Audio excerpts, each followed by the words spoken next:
Big news in the NBA. We'll get to that here in just a moment. But in the NFL, morning training camps continue to get underway. For the Bills, though, they've got a little bit longer of a wait. Vets are going to report on Tuesday with the first practice being held on Wednesday. But one of the teams getting underway, the Patriots. And head coach Mike Vrabel, when speaking with the media today, did say that wide receiver DeAndre Hopkins is with the team currently, but not as a player, but as a potential coach/personnel role as Hopkins continues to figure out his next step of his career. And then the Rams, they have unveiled their new alternate uniforms, which do take inspiration from their 1951 championship team. Now to the NBA, and finally, LeBron James. He has found his next, and it appears last team, signing with Philadelphia on a 2-year, $8 million deal. James did say in a number of tweets that this decision was not about money, it was about trying to win another championship, and he did also call this his last decision. At 41 years old, this is James's fourth different team he has played for, and he has won at least one championship with the other three. And in baseball, Bison's home versus Rochester. First pitch for that one is at 6:35, while in the majors, Yankees at Philadelphia at 6:45. Mets host the Dodgers at 7:10, and the Blue Jays, they are at Boston at 7:15. That's your Paddock Chevrolet Sports Update. Paddock Chevrolet with you for the extra mile since 1935. I'm Zach Jones for Western New York's Voice of the Fan, WGR.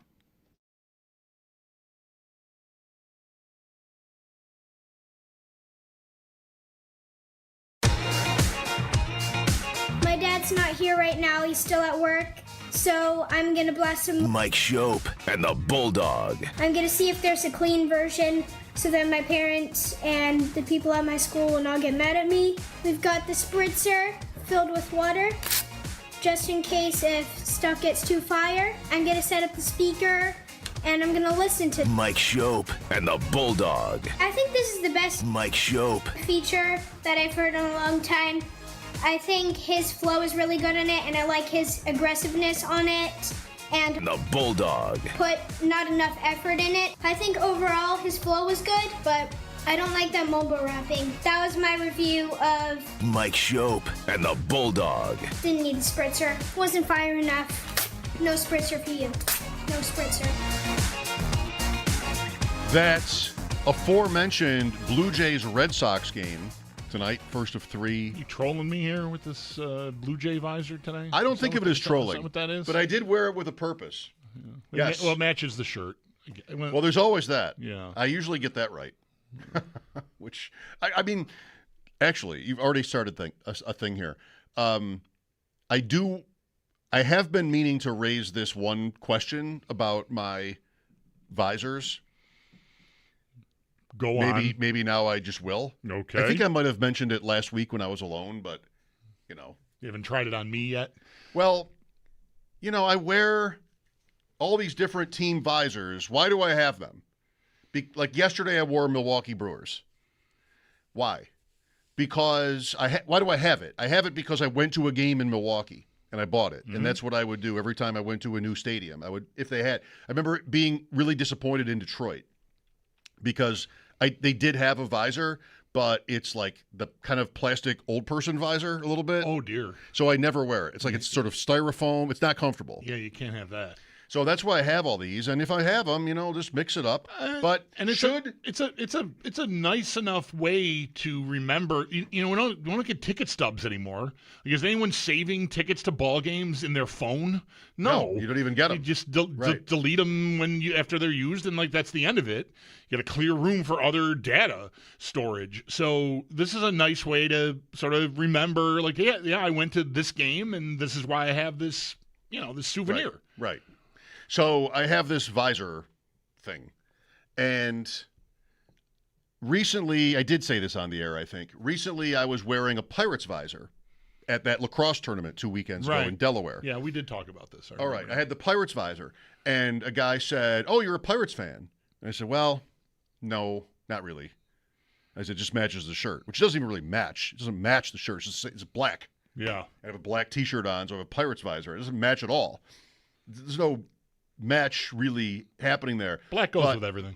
But I had to say, like, just to be honest with the guy who I didn't know, like, I'm not actually a fan. This has happened to me many times. Mm-hmm. Because guess what? If you wear a hat or a visor with a logo on it, I think people assume that's your team. And they're probably right to assume that. Yep. In my case, they're not. I'm just difficult. Right. And I've started doing this too. Like I have an Orioles cap that I like because I like the colors, I like the style, so I wear it. And then, Red Sox fans online, are just, what are you doing? Well, I like the hat. In my case, your interest in a team can be relative. I would say the Blue Jays are probably my favorite team, but when they're bad, like this year, I don't really care at all. It doesn't mean anything to me. Yeah. But when they're great, like last year, I got really into it. Get right on front. You're which is not the most respectable existence. No, it's for a bandwagon Totally. mentality. But whatever. But think about how nothing goes wrong. Right? No, you're bulletproof. Well, I mean, when they lost Game 7 of the World Series by an inch 5 different times, I hated that. I was upset about that. But really, that went away. And it goes away sooner if you haven't been as fully invested the whole time or over the decades or whatever. Yeah. Yes. Well, should it be a rule in life that you would only wear a sports logo of a team that you like, that you support? Yeah, support is different. I like the Orioles because I like the gear. You like the bird. I like the ballpark. We met Boog Powell years ago. Those are good memories. So I like the Wesley Orioles. John Powell. I do not, I don't root for them over the Red Sox. But even I'm more like you with the Blue Jays, with the Red Sox than I've ever been. I wasn't paying attention, and then they won 15 in a row. Okay, you've got my attention. But it's very casual. There was no heartbreak when they got knocked out of the playoffs last year. It's just okay, that was fun. I did not expect to see you in October, but here you were, and thank you for coming. I have to correct myself already. John Wesley Powell. Oh, okay. There was a Civil War figure named John Wesley Powell, I think, that maybe he was named for. It's not Wesley John Powell. It's John Wesley. It's his name, Boog Powell. Yeah, I don't know. Showing off, and I messed it up. All right, so where does that leave me? Do I have to start liking the Brewers and start liking the Pirates? And I don't know, man. Everybody then. I think before I started collecting these hats, and now the only off-brand team hat I do have is this Orioles cap. I'm not collecting Major League, but I might buy other teams if one crosses my face and I go, I kind of like that. That would go well with this shirt I wear golfing. Let me get the hat. It's all about just Well, can I wear it? Would it look appropriate? For you, it's an exception. For me, it's the rule. Right. What I'm about to say is maybe 3 or 4 years ago, before I started collecting these New Era 5950 flat brim caps, I might have been harder on you about it. Because what are you doing? You're a poser. What are you doing? You can't just wear a different team's logo every day if you don't care about the team. But I'm guilty now, so I can't. I'm pot kettle black over here. I cannot assail you for this. So I'm gonna. You're asking the wrong guy if you want to be told you got to change, because I'm doing it too. So I'm not gonna tell you can't do it when I'm gonna do it. I might wear the Oriole hat tomorrow. It's gone completely in one direction for me, gradually over many years, and that's fantasy's influence on me, and just these are all guys from other places. I have gotten pretty. I don't want to say it in a negative way. I'm not embarrassed about it, but just sort of to me they're kind of all the same, and thus this just sort of works for me. But it is a little bit embarrassing when somebody sees you wearing a Pirates hat and asks you about the Pirates. I can have a conversation about the Pirates, but I don't care if they win at all. Yeah. So you might know more about the Pirates than some of their fans. Well, okay. I think I don't really deserve to wear it. Almost. It's that yeah. It really should be for their fans. Right. You go to for example, a place like that, a lacrosse tournament where there are hundreds, if not thousands of people from all over the Northeast. I mean, my goodness, we played a team from Minnesota. We played a team from Georgia. Right? So they're from all over the country, and here's a guy. Why wouldn't I have a Bills visor on or something? I don't know. I don't own a Bills visor. I used to. I had one of my favorite visors that I've since lost was white with the red standing buffalo. Yeah, I remember that.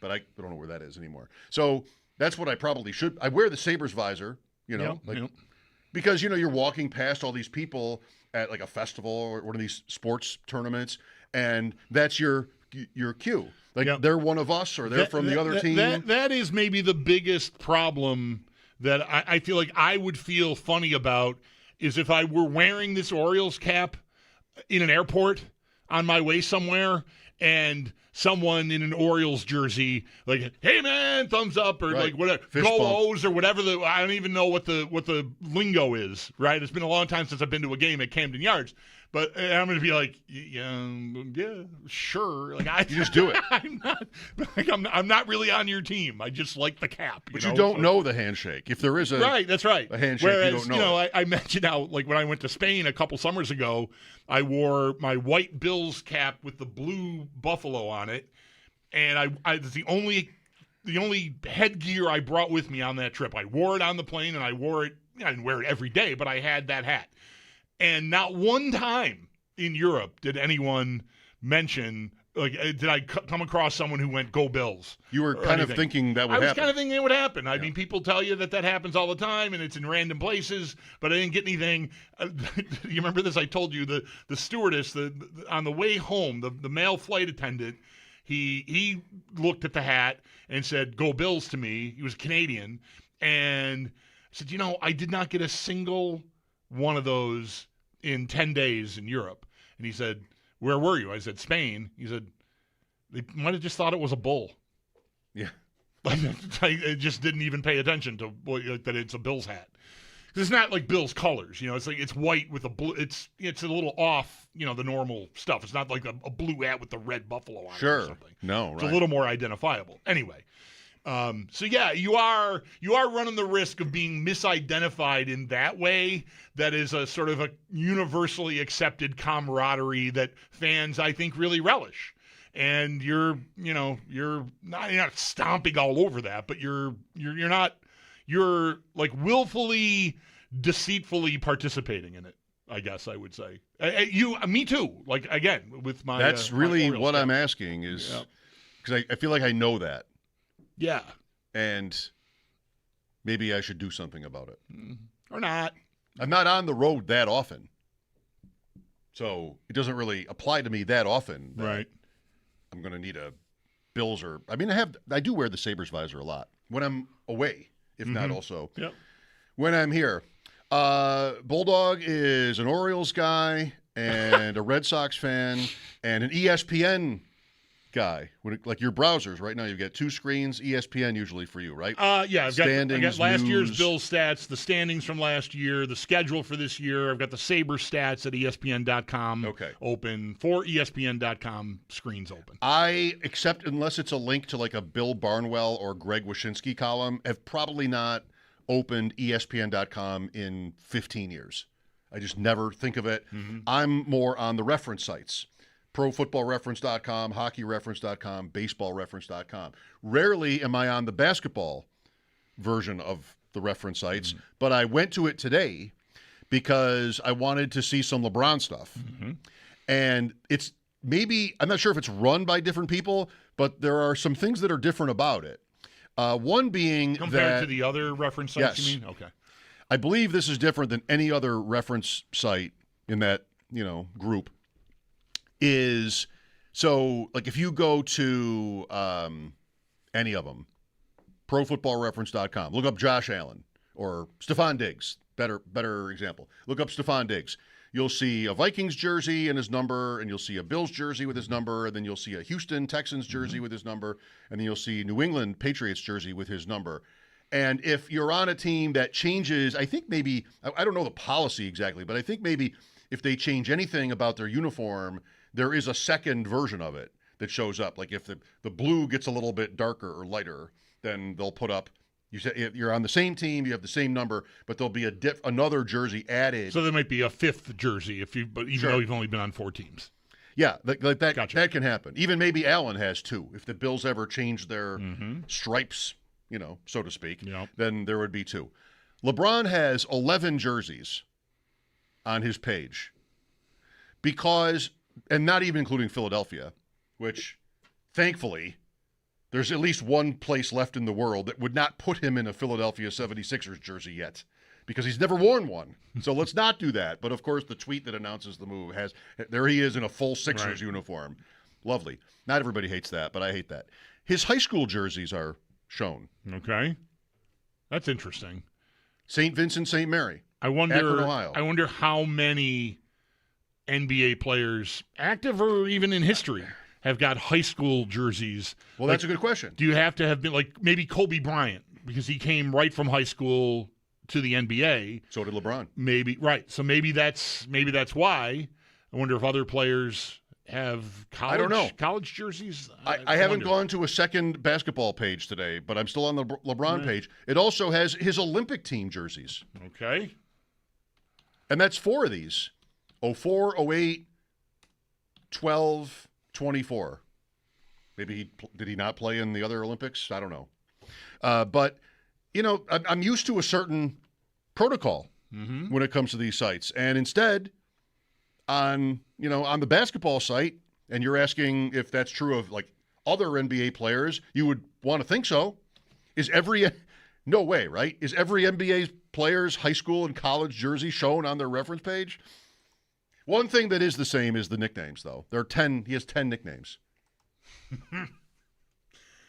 Okay, 10 nicknames. You want to tackle this? Well, what I want to ask first is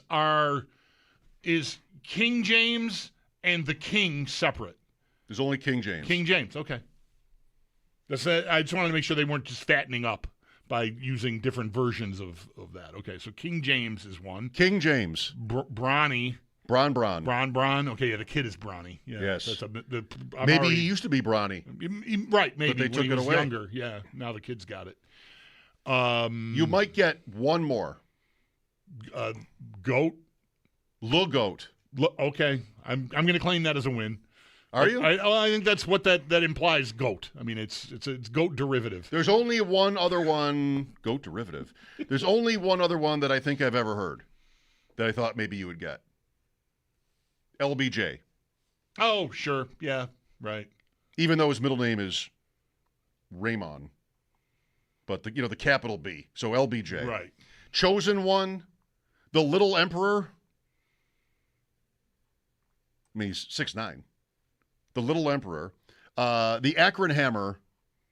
L-Train. Akron Hammer. I know. That sounds like a very old-timey wrestler. The Akron Hammer. Benjamin Buckets. And Captain L'America. Also, position. The next line is position. Small forward, power forward, point guard, center, shooting guard. He's played them all. Mm-hmm. He plays every position. Wow. I mean, that seems commensurate with 10 nicknames and 11 jerseys and all these awards and honors. Kobe Bryant has 2 high school jerseys on his Pro Basketball Reference page. Okay. Different numbers. 1993 Lower Merion High School, number 24. Following season, 3 seasons, 94, 95, 96, Lower Merion High School, number 33. What's that, Philadelphia? I think so, yeah. Okay. And then from there, it's, the Lakers. And then his Team USA jerseys are there from what do you think of that? different Olympics. I got Boog Powell open. There's no Olympic jerseys or high school uniforms here. Now I want to find someone who we know went to college. Who do I want to pick? Christian Laettner. All right. Let's see if there are. What's his number? 32. At Duke. I don't need to spell Christian Laettner. They knew who I was looking for. Is that right? Yes. 32 at Duke. I got Chris in there, and it went right to Laettner. The first jersey. Oh, what is this? Nichols. There's some pop-ups here. A little pop-up traffic. No, the first jersey here on his page is his rookie year Minnesota Timberwolves. So he doesn't qualify. He does not. Christian Laettner. So Duke does not qualify. I was wondering if college would be there in place of, because Kobe and LeBron didn't go to college. There is a college reference site, like even for football. Mm-hmm. I know from looking up like James Cook at Georgia. There's another page. It's another site that has his college stats. So maybe basketball would have that too. Mm-hmm. So maybe like if you're looking at Laettner, you might see like college stats and then a link, and there you might see his Duke. Meanwhile, kit. Michael Jordan. Who's this? Michael Jeffrey Jordan. Laney High School Buccaneers, 80-81, number 23. Was he cut? Was he not cut from that team? Maybe this is post-cut. Okay. University of North Carolina. 81 to 84, and then Team USA 84 Olympics, and then all. So it has his Carolina jersey. It has his Carolina jersey and a high school jersey. Okay, well that's different. Right. Leitner has neither. Okay, right. And LeBron wouldn't have, or Kobe wouldn't have college. They didn't go to college. Right. That's what I was wondering. I wanted to if you went to college, from high school, is your college jersey represented? In the case of Christian Leitner, the answer is no. Jordan went to college, but unlike Leitner, has both his high school jersey that maybe it's the level of star you are to some extent. Maybe if you get the high school, you get the college too. We need to find somebody that their college jersey shows, but not their high school jersey. Because who would even know the high school? How many NBA greats can you even name where they went to high school? Very few. I mean, if you're like a super fan, you can do it. You're going to know Garnett, maybe. You're going to know LeBron. You're going to know Kobe. I couldn't have named. I know LeBron's high school because I have a friend who went there. But like that might be the only one I could name. I know. Well, Leitner went to Nichols. I guess I know right. that. I know that too. That's local Buffalo knowledge. guys. That's I local might knowledge. James Harden, Oklahoma City Thunder. Nothing prior to that. No college, no high school, no nothing. Okay. I don't know, you want me to try somebody Steph else? Curry. I'm on a roll here. All right. Look at Bulldog navigating the reference sites. This is groundbreaking. Look up Steph Curry, Davidson, but I don't know where he went to high school. I couldn't name his high school. I don't know why I went to Seth, not Steph, which was that's a miss. That's a big miss. What do we got here? No, just Warriors starting in 2010. Does not rate. High school, college, does not rate. Steph Curry. Right. Okay. One of the best players of this generation. Absolutely. What do you have any feelings about LeBron going to Philadelphia? You've been a LeBron guy. Yeah. I guess if he is back on a team that plays in this time zone, okay, and then gets, look, I'm not going to tell you in November I'm going to go, okay, where's the Sixers game tonight? I'm going to be watching a hockey game like 100 times out of 100. But once the playoffs arrive, yeah, that'll draw me in. That'll draw me in. I think because I've always rooted for him. Yeah. Not always. I did not like the Miami thing. That was he turned villain, and that just was not that cool. But so I loved him, wanted him to have success in Cleveland. He left. He was kind of, I don't want to say dead to me, but I watched him in those Miami teams in the finals, but I wasn't invested in it. So it just felt kind of gross. But once he got back to Cleveland, I was all in. And I wanted him to do well in LA too, I would say. So yeah, I'm a LeBron guy. That's fair. And I like the time zone point. I think I will pay more attention because he's playing when I'm awake. And you might think now this is it. And I don't, again, not paying the closest attention to this over the years, but I don't think we ever got to this is the end for him. Even like last year in LA. Right. Was anybody talking like he was going to retire? Weren't most people expecting he was going to just sign somewhere and play and keep playing, which is what happened. So, a guy like this, even if it's not your favorite sport, you might want to see it when it's their end. And, now it sounds like this is that. Right. Philadelphia. I think he's mostly said, like, this is my last Zach had it decision. in the update. This is my last decision. So, Whether it's more than 1 year or it's not. a 2-year deal. So, 2-year deal. I mean, that doesn't mean he has to play next year. Like $500,000. he can do whatever he wants. Or maybe a little bit more than that. Way less than Patrick Kane got. I just love all the who's beating this team, like who's stopping these guys, and I'm looking at that. Like again, I don't follow it super closely, but doesn't Embiid miss like more than half of every season? You know what? Like, he's like, what do we do? You put him on that graph, like who's stopping these guys? I'm like arthritis, like is stopping this team. Like what do you if you're counting on him? Like I know you've got all these other dudes. Like those other dudes maybe can do it on their own. But like if you're counting on him, you might want to mention that he played 19 games last year. Well, having said that, let's get to our first guest after the break, Sam Panayotovich. He'll be able to speak intelligently on this. I cannot. I'm not even going to try. I think we did great so far. He did. We mostly talked about the internet. He did text me about the Sixers, like how the odds have come down on the Sixers, of course, maybe being a favorite or the favorite now. So Sam will know. Do some football with him, too. Sigmund Bloom today as well. Mike Schopp and the Bulldog here. Happy Friday. Beautiful day. Thanks for joining us. You can do that on the video stream now if you didn't know. On YouTube or Twitch, you can see us do this talking and, reacting and, sometimes scratching and pointing. Oh, it's great. Adjusting. Yeah, you don't know what you're missing with it. It's really. big. Yeah. It's quite a phenomenon. Sammy P. after this on WGR.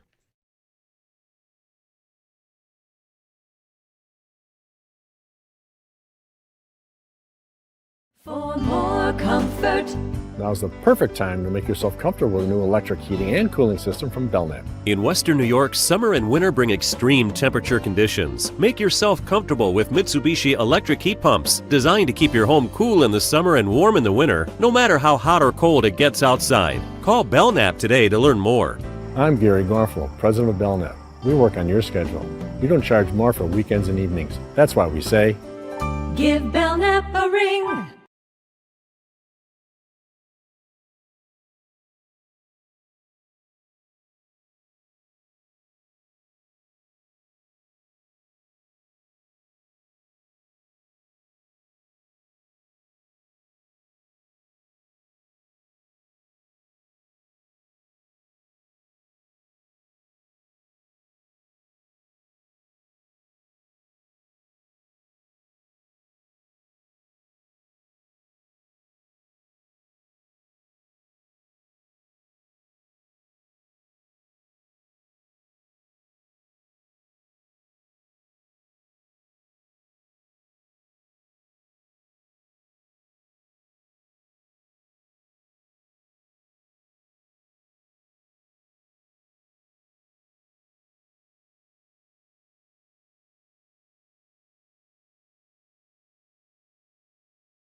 most from this decision is he is choosing that the Sixers give him the best chance to win a championship. It's not about legacy of going back to Cleveland. It's not about going to Miami where he also played. Those were legacy plays with a chance to win a championship, right? And so he feels joining the Sixers, it's about winning, it's about competing. And my understanding is the last step for him was just making sure his family was on board. That is Warren Sharp. No, it does sound like Warren, though. It is Shams Charania, who might have been the one to break the story today about LeBron. What's so funny? I just noticed you always get to the nicknames, and I'm not as familiar with the reference pages as you are. But I've got this Steph Curry page open, and his nicknames here are there's 1, 2, 3, 4, 5 of them, and a couple of them are I think really really fun. I won't know any. I think. Okay, well, I consider myself a fan of his. The page is headlined Stephen Curry, so Steph is one of the nicknames. So that's easy. Like Mike is a nickname for me. Yeah, right. Baby-faced assassin, Chef Curry, the Human Torch, and they really in order they saved the best one for last. This is how they're listed. Threesus. No, that's beautiful. Our own baby-faced assassin is on the West Shore Hotline.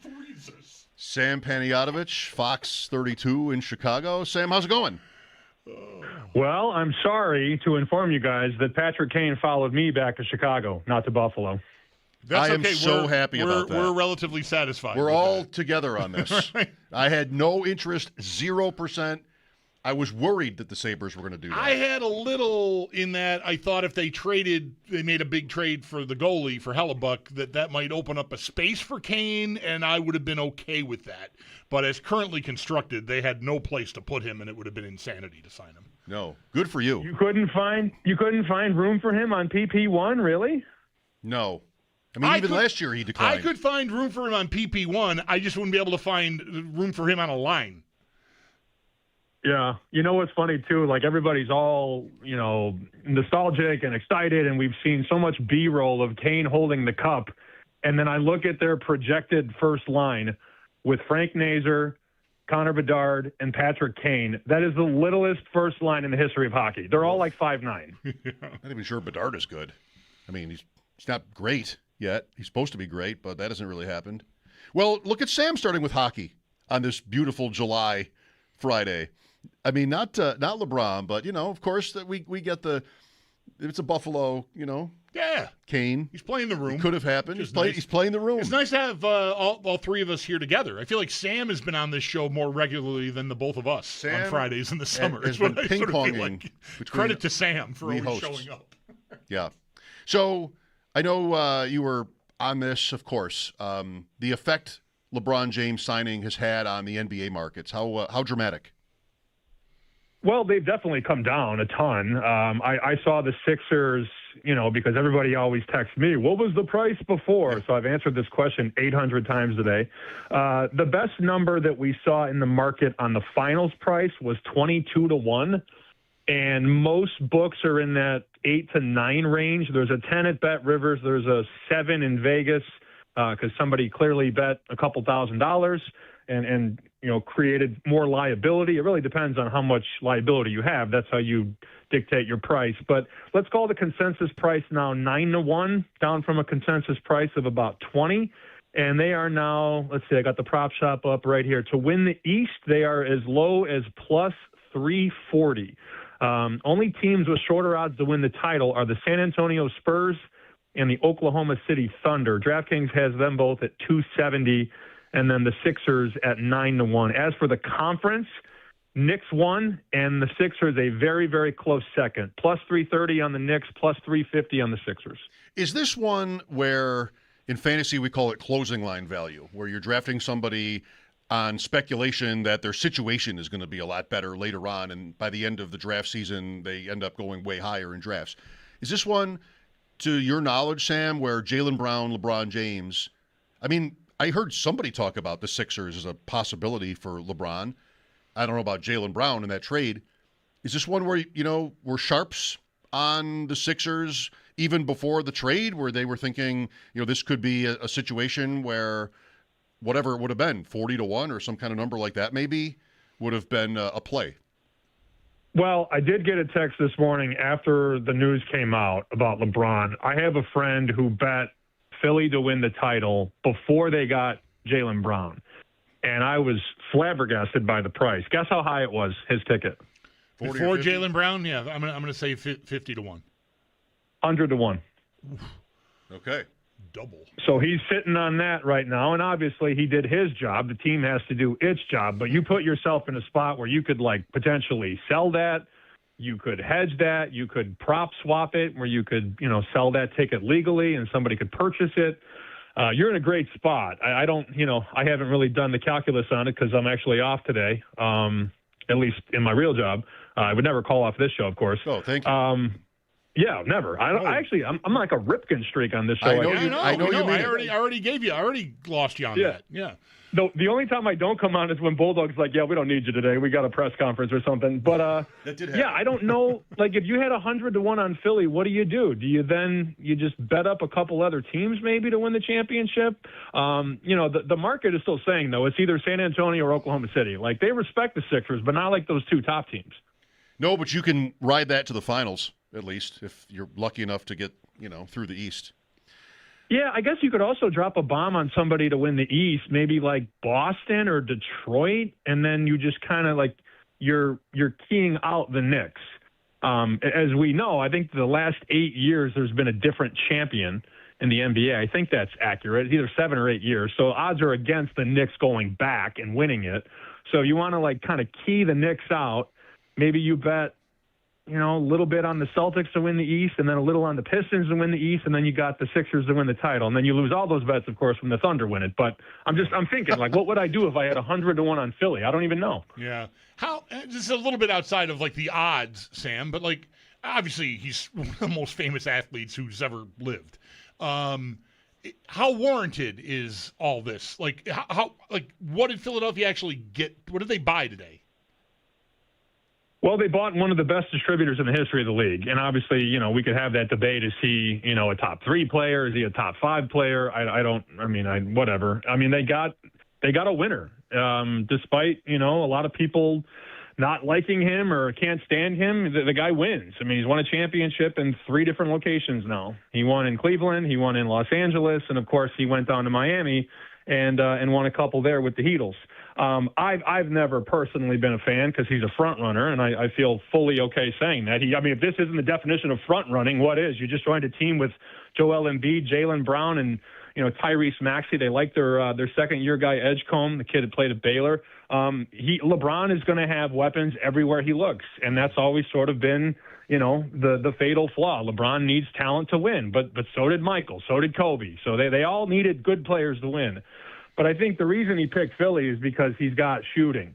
There was a lot of smoke about him going to Miami, and they're like, well, you could put LeBron with Giannis and bam. And I'm like, who's shooting on that team? You're going to build a brick factory with all the misses on that team. So I think they really like that he's going to come in there. He doesn't have to be the lead guy. He could be the 3rd or 4th option.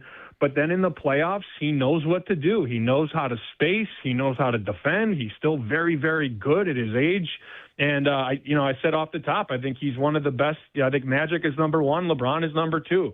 He's going to get guys the ball in positions to succeed. And that's why he's there, because it's the team with the most talent and the team with the most versatility. You know who else needed, as great as he is, surrounding talent to win? Threeses. Patrick Kane?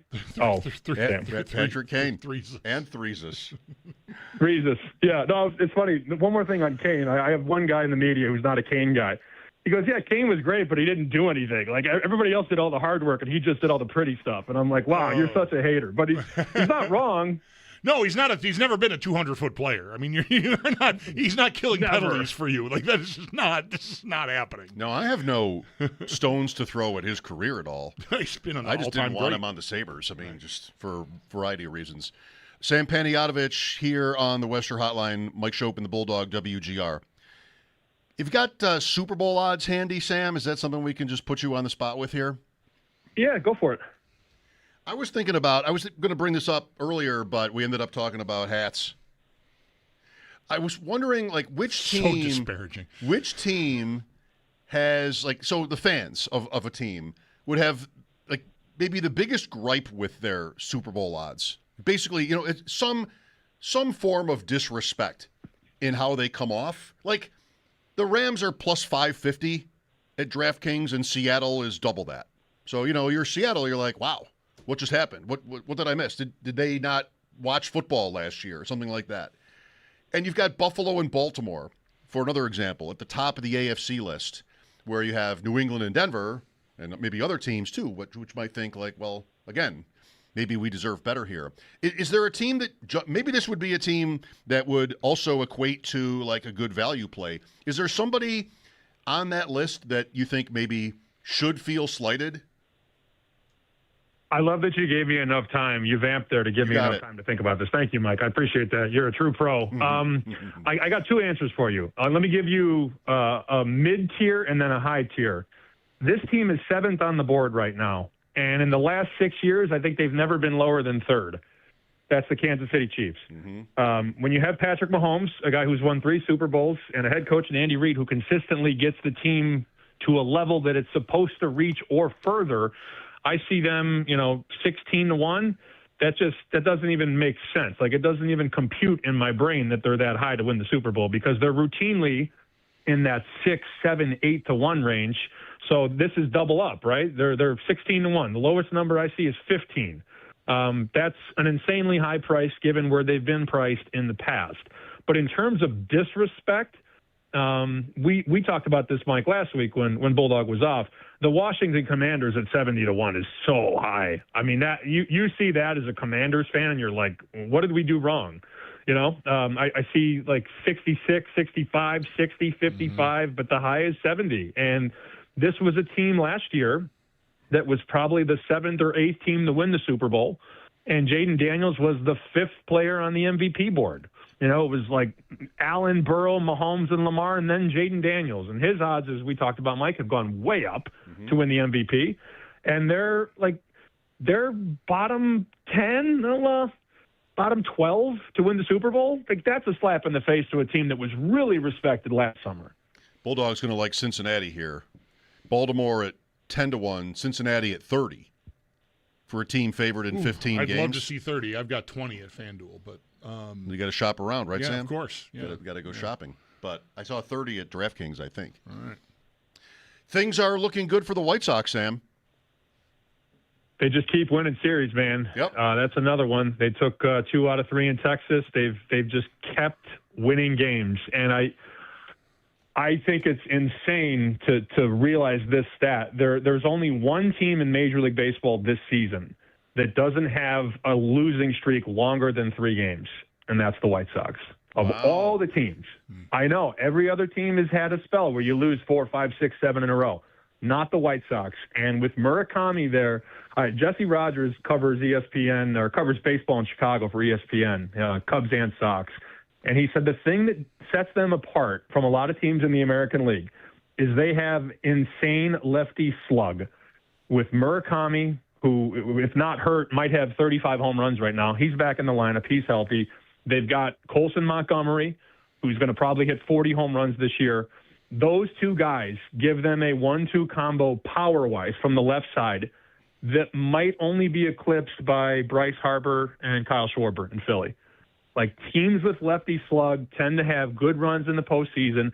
I think they need another arm, so they'll definitely be active at the deadline and maybe get a 2 or a 3 in the rotation to kind of bump everybody down a bit. But they hit the snot out of the baseball. And, last year they were bottom 3 in every category, basically. Home runs, runs, slugging, OPS, OBP, all that stuff. This year they're top 3 in every category. So from bottom 3 to top 3 in 1 year is unheard of, and it's mostly because of those guys, those big lefties, Murakami and Colson Montgomery, that are slugging the snot out of the baseball. They're new. I'm glad Mike thought to bring up the White Sox, Sam, because I think I saw this. It's also possible I dreamt it, but did you post something on Twitter about a sort of a sushi push pop thing or something at White Sox games? Did that happen? Or am I high? So Murakami. No, well, you might be. I don't know. If you want to pee in a cup for me, Bulldog, that'd be fine. Let's see. The Mooney Sushi Push Pop The Mooney shot has been introduced. This was, 2 days ago on the South Side. They honestly, it was funny. 2 years ago, they were the worst team in baseball ever, 41 and 121. But they were voted the best food in baseball in the ballpark. So the food's always been good there. Now they have a sushi push pop. I don't know. I don't know if I'd give it a shot. Yeah, that sounds sketchy. I was hoping they'd be home next weekend, but the Cubs are. That's right. You're coming to town, right? Planning on it. Yankees Cubs next weekend sounds pretty good. Planning on it. When are you going to decide? I like Friday, to take it to Friday the last morning. minute. I have the time off. I don't have a place, but Friday show. I'll let you know. Right? I've got lots of friends who are going for that thing, the National, and I'm like 80-20. Yes, I even connected with Joe Ostrowski about meeting him next weekend if I were to go. So yeah, that is the plan. At this point. This is home for me, and if Owen Parker can attest, if I can take him around Boston and make him the king, imagine what I could do in Chicago. Yeah, wow, that is. I might want to come, even though I'm not going to this card show. But somebody's got to stay here and do the show. I suppose. Owen is 24. Yeah, I'm not 24, Sam. Just heads up. Don't get any big ideas. All right, thanks for your time today. Always appreciate it. I mean, especially when you're not even working today. So really good. Enjoy your weekend. All right, see you, boys. Sam Panayotovich, Fox 32, Chicago, formerly Chicken Dinner, although that might get kicked back up, and also with Odyssey when we first met Sam. Sigmund Bloom coming up in just over 15 minutes. Mike Schopp and the Bulldog, WGR.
The Bisons host Rochester again today, 6:35.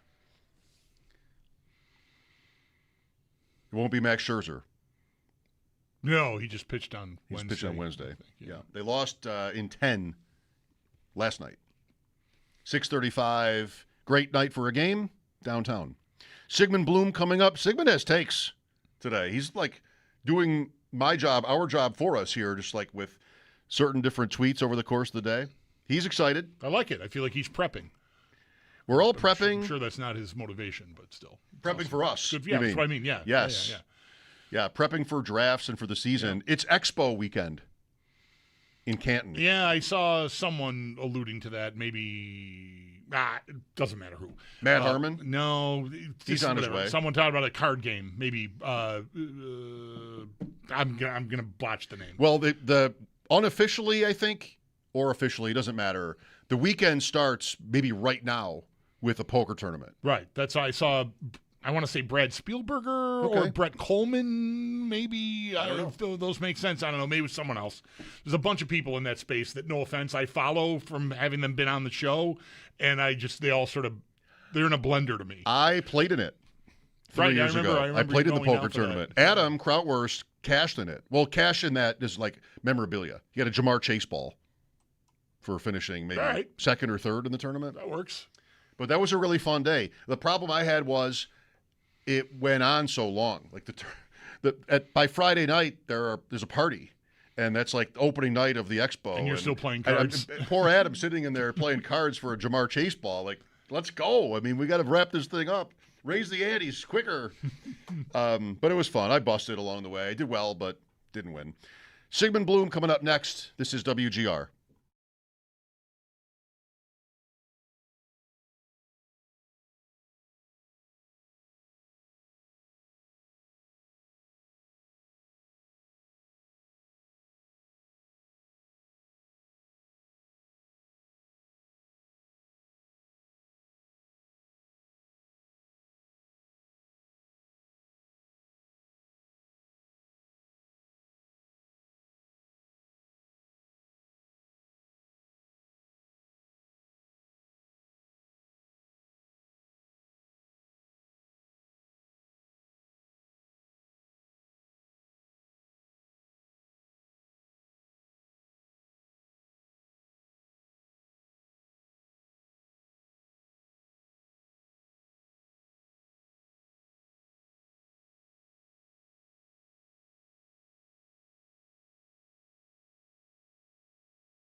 More training camps are starting to get underway, and we're starting to get more information as well. For the Bills, we still got a few more days, as vets are going to report on Tuesday, with the first practice being on Wednesday. But to some of the news for today, Chiefs quarterback Patrick Mahomes has been cleared to participate in practice, according to head coach Andy Reid. Mahomes, of course, is recovering from that torn ACL and LCL he suffered last season. Patriots head coach Mike Vrabel, when speaking with the media today, did say that wide receiver DeAndre Hopkins is with the team, but not currently as a player, but instead as a potential coach/personnel role as he's starting to figure out the next step of his career. And then to the Cowboys, they are hiring former quarterback Will Greer as an offensive assistant. And speaking of Dallas, former Cowboys quarterback and current CBS announcer Tony Romo was arrested overnight in Milwaukee on suspicion of operating while under the influence. He is due in court on September 21st.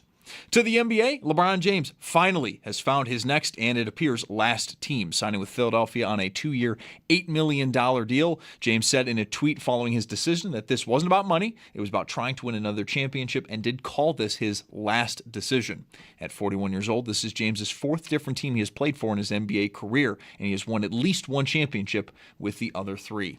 Then in baseball, Bison's home versus Rochester, first pitch, 6:35, while in the majors. Yankees at Philadelphia at 6:45. The Mets host the Dodgers at 7:10. And then for the Blue Jays, they are at Boston at 7:15. That's your Paddock Chevrolet Sports Update. Paddock Chevrolet with you for the extra mile since 1935. I'm Zach Jones for Western New York's Voice of the Fan, WGR.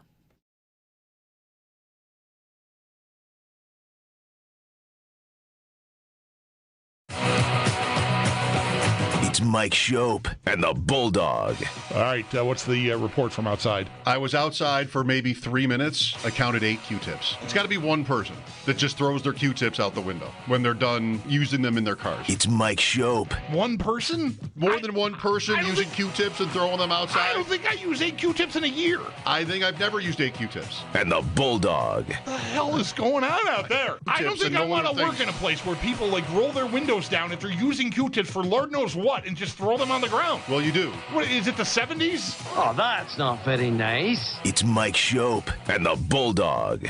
Driving on the highway 65 miles an hour. I get a little left in my soda from the fast food drive. Out the window. That was the 70s. Who gives an F about anything? Throw a burrito out the window. Nothing matters. 2025? What are you doing? On WGR. Throwing Q-tips out of your car. Sports Radio 550. 2025. Isn't that amazing? There is a throwback reference right there. If anybody has been with us for long enough. Isn't that amazing? It's 2005. Is that the line? Yes. John Sterling? I assume it's a direct quote from him. That's the line you've always used. I've always used it. Referencing him. It's hilarious to me. Isn't that amazing? It's 2005. Okay, I saw a Q-tip and I texted you immediately a picture. I took a picture next to my car in Delaware. Yeah. So we're not the home office necessarily of right. Q-tip. Right. Litterers.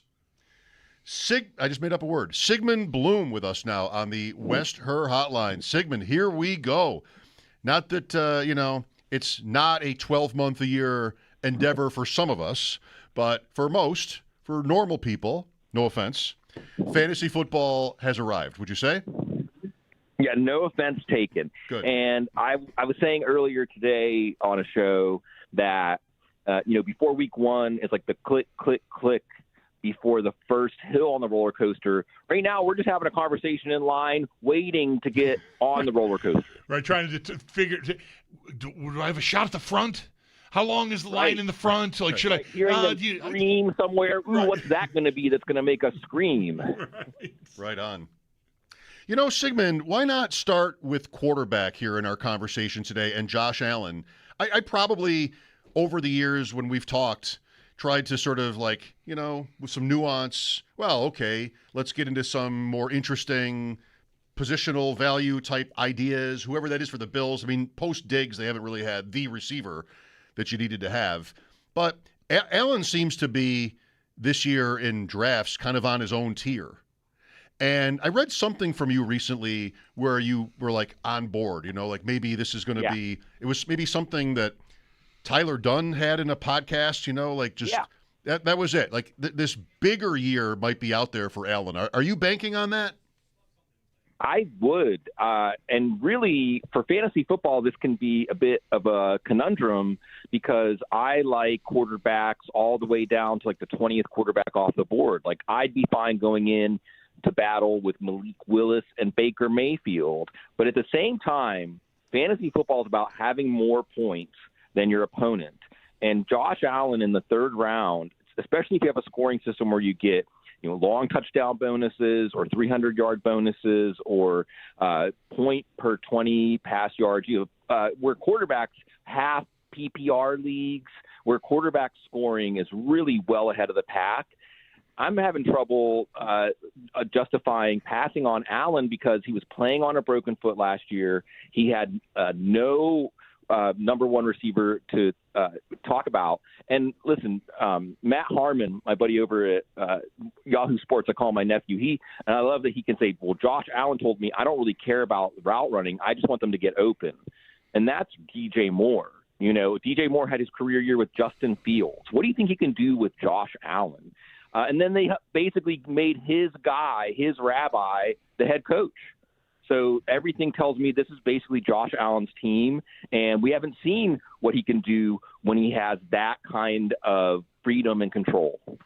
Yeah, I mean, I love what you're saying. I hope they deliver it. I hope they do sort of turn more over to him, which I know sounds a little nutty because a lot of the narrative around the Bills, Sigmund, for the last 3, 4, or 5 years has been really not that long, ever since Diggs left, I guess mostly, is that they're leaning on him too much. It's like he's got to do everything. But I feel like maybe more passing and more downfield passing is what I have in mind when I think of that. Like feature the passing game, like lean into what you have here instead of, I love his running. It's incredibly valuable, but man, if they could get a few more 20 to 40 yard passes down the field, I mean, that's only going to increase his longevity, I would think. And the clip that Mike was referring to, the Ty Dunn clip, was about how are they going to dial him back a little bit after that turnover against Denver. And he was saying no. And he cited, I think, a really important point. Sean McDermott's a defensive head coach. He's going to think of the game plan overall in a defensive-minded way. And teams really take on the personality of their head coach and their quarterback. And McDermott maybe was a little bit of a wet blanket on what Josh Allen could do if the team had his personality. And let's remember, Joe Brady coached DJ Moore in Carolina, and he was the architect of the offense that Joe Burrow basically had the best season in college football history. So he's going to let Josh Allen play. And for fantasy football, that's got to be good. If you're drafting a lot, I guess, if you're definitely pro Allen, like you're sounding, Sigmund, and, also somebody that is willing to wait at quarterback, you got to kind of force it, I think, this year, where it's in the third round, and maybe it comes down to how much you like those other options in the third round, because they're not all awesome. Right. It's maybe a little bit soft.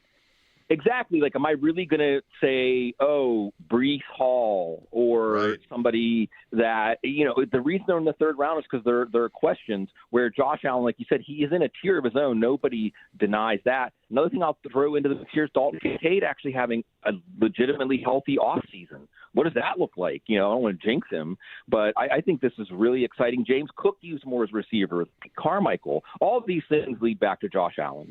Yeah, I wanted to ask you about Cook. Like, if you're bullish on the but the passing game is a wrinkle there. We talked some about this on our show yesterday, Sigmund. But if you're bullish on Allen's numbers and it being more pass heavy, what does that do to Cook for you? Are you like avoiding him because you think a dip is coming after leading the league in rushing last year? No, I would say just the opposite. If you're sitting at sixth spot, the drafts in typical PPR leagues are going something like Gibbs, Bijan Robinson, Jamar Chase, Puka Nacua, and then that's where you're thinking about Christian McCaffrey. And I'm not going to talk anyone out of Christian McCaffrey, but somewhere after that, or if you don't want McCaffrey, I know someone would say Jackson Smith and Jigba here, but I think the defenses are going to try to take him away first and foremost. I think James Cook's an excellent pick. I'm in the pros versus Joes. Mike, are you doing pros versus Joes this year? Yeah, next Sunday night, yes. Well, I'm in the 8th spot, and I'm going to call my shot here and say if James Cook is there, that's probably who I'm taking. All right. And because first it was touchdowns. Oh, well, what if Josh Allen bogarts all the touchdowns? Mm-hmm. Well, that happened last year. Cook had a drop-off in touchdowns. Then, like you said, he was just the rushing champion. And he was originally drafted, Dalvin's little brother, because of his receiving skills. Right. That was kind of the headline. So, yeah, he can do it. He can be that number 3 running back behind or number 4, assuming McCaffrey stays healthy. And it's a good player and a good offense. Sometimes it's just that simple. That 8 spot, 8, 9, 10, that's the sweet spot for me in these drafts this year, is maybe even as far as 10. Because who are your options? You mentioned a couple, and that includes Smith and Jigba if the running backs go, which is great, I think. But you've got, Genty and, even Achane, and then Jefferson and Lamb. Holy cow, they're not even picked before that this year. Right. You're going to get 2 of those guys. If you're picking 10th, you're going to get 2 of those guys. So I think that's probably – I picked first this year in Pros versus Joes, which I think will probably be Bowers in tight end premium. But I think I endorse that. You do? Okay, that's good to hear. But 10's pretty rich. 9, 10 this year for me. Yeah, well, and hey, I like to say every strategy works if you take the right players. But I do agree with you. A guy like CeeDee Lamb was a player we're taking in the top 4 or 5 until he had a couple of injury-riddled seasons. So that makes a lot of sense. And then I do think there's a drop-off somewhere around 15 to 18. I'm glad, honestly, that at 8 I have a better shot of getting, say, Drake London or Kenneth Walker, because somewhere around the end of the second round, I think there's a drop-off where there's a plateau and the value stays similar all the way into the 4th round. And I know this about you, or I think I do. You don't want Barkley. No. And, this is interesting because I was really using it more to endorse Javonte Williams. But, look, I think there are 3 offenses, Baltimore, Washington, and Philadelphia. They're all putting first-time play callers, first-time offensive coordinators. I think between the 3 of them, there's 6 years of coaching experience. Declan Doyle maybe has 3 or 4. But the point is that there's a lot of hopium. I know that Kevin Petula was terrible for the Eagles, but look, this is a team that had their legendary offensive line coach, Jeff Stoutland. He's not with the team anymore. They traded away their best wide receiver. They're switching to more outside zone running, which is not Saquon Barkley's forte. He was studying Todd Gurley to try to do a bit of a software update for the outside zone running. Tank Bigsby, honestly, is going to look better in that mode of the running game. And they're putting Jalen Hurts under center. And a lot of stuff we heard in the offseason is he didn't want to be there. Who's to say this is going to work? Who's to say this is going to be any better than last year whenever Saquon Barkley, I think, was running back 17? Yeah. So I know he had that great year a couple of years ago, but I feel like he's swimming upstream this year again. With Sigmund Bloom, the excellent footballguys.com. I do a lot of my research and reading of fantasy football on that site. Mike Schopp and the Bulldog here. Back to DJ Moore then. Is he a steal at the 5-6? Are you like, if you're this way about what this is all going to add up to, I think you'd probably really want him. Yeah, I think between Cook, Allen, Moore, and Kincaid, you don't want to miss out on all 4, and pairing up 2 or even 3 of them, I'm okay with that. There's other attractive wide receivers around that time. Like if you said it's DJ Moore or Mike Evans, that's tough. Mm-hmm. They're super excited. Devontae Adams. Now, Devontae Adams, I'm out on. I think the fact that the Rams were so eager to try to find a number 3 wide receiver, they were in on A.J. Brown. And I still think the Rams are a team that's very likely to trade for a receiver at the trade deadline. I think this is an all-in team, and I think they've given us a lot of signals that Devontae Adams was basically a goal line back for them. And I think that they know that he's not the player he once was. Terrence Ferguson becomes really interesting at the end of drafts because of that. The tight end, could he be basically a number 3 receiver while they try to figure this out, because they definitely wanted to improve their wide receiver group in the offseason. You mentioned Kincaid. How much attention will you and everyone that's in this field be paying to how much he practices, like the injury? I know you got to do that with everyone, but Kincaid is especially like I'm hyper focused on how healthy he is. He's had 2, if not 3 years of just leg problems. I think it's 2. And just it feels like it's one or the other. Either they are too crowded in the part of the field they want to use him, so his snaps are limited, or he's so one-dimensional they only feel like they can put him on the field in passing situations that are absolutely passing situations, and that's it. The snap count to me has got to go up at some point. I just don't know if he's ever going to be healthy enough to do it. Maybe this is the year. You're right, Bulldog. You're right to focus on that. And if we see him practicing regularly, then I know we joke about best shape of his life, but really this is the best shape of at least his NFL life. And his first 5 games, he came out of the gate, and snap count or not, when he's on the field to be a target. So it's routes run, or even the percentage of the times that he's targeted on his routes run. And I think that what he did in those first 5 games only increased the trust. And it also created bigger plays in the middle of the field, and DJ Moore is going to help with that also. So all of these things tell me that if he's healthy, he's going to be a top 5 fantasy tight end like he was while he was healthy last year. It was only when his snap counts, his injury needed to be managed. Now, on the other side, if we hear he tweaks his knee in practice and he's out for a couple of weeks, we're right back where we started. Right. Tight end for me, I'm trying to think of some needless comparison to like being at a farmer's market or something. Like there's always something good. Almost always. Like in the middle, it can get a little sketch, but Bowers, McBride, Loveland, Warren, Fannin, Pitts, like there are each round into Kincaid territory, Tucker Kraft, Laporta. As you go through the draft, it seems like there's always, and in FFPC where they host Pros versus Joes, you get 1.5 per catch at that position, which ups everybody. Then you even mentioned Ferguson. I can't shut Davis Maddock up about Ferguson and Gunnar Helm and these guys at the end.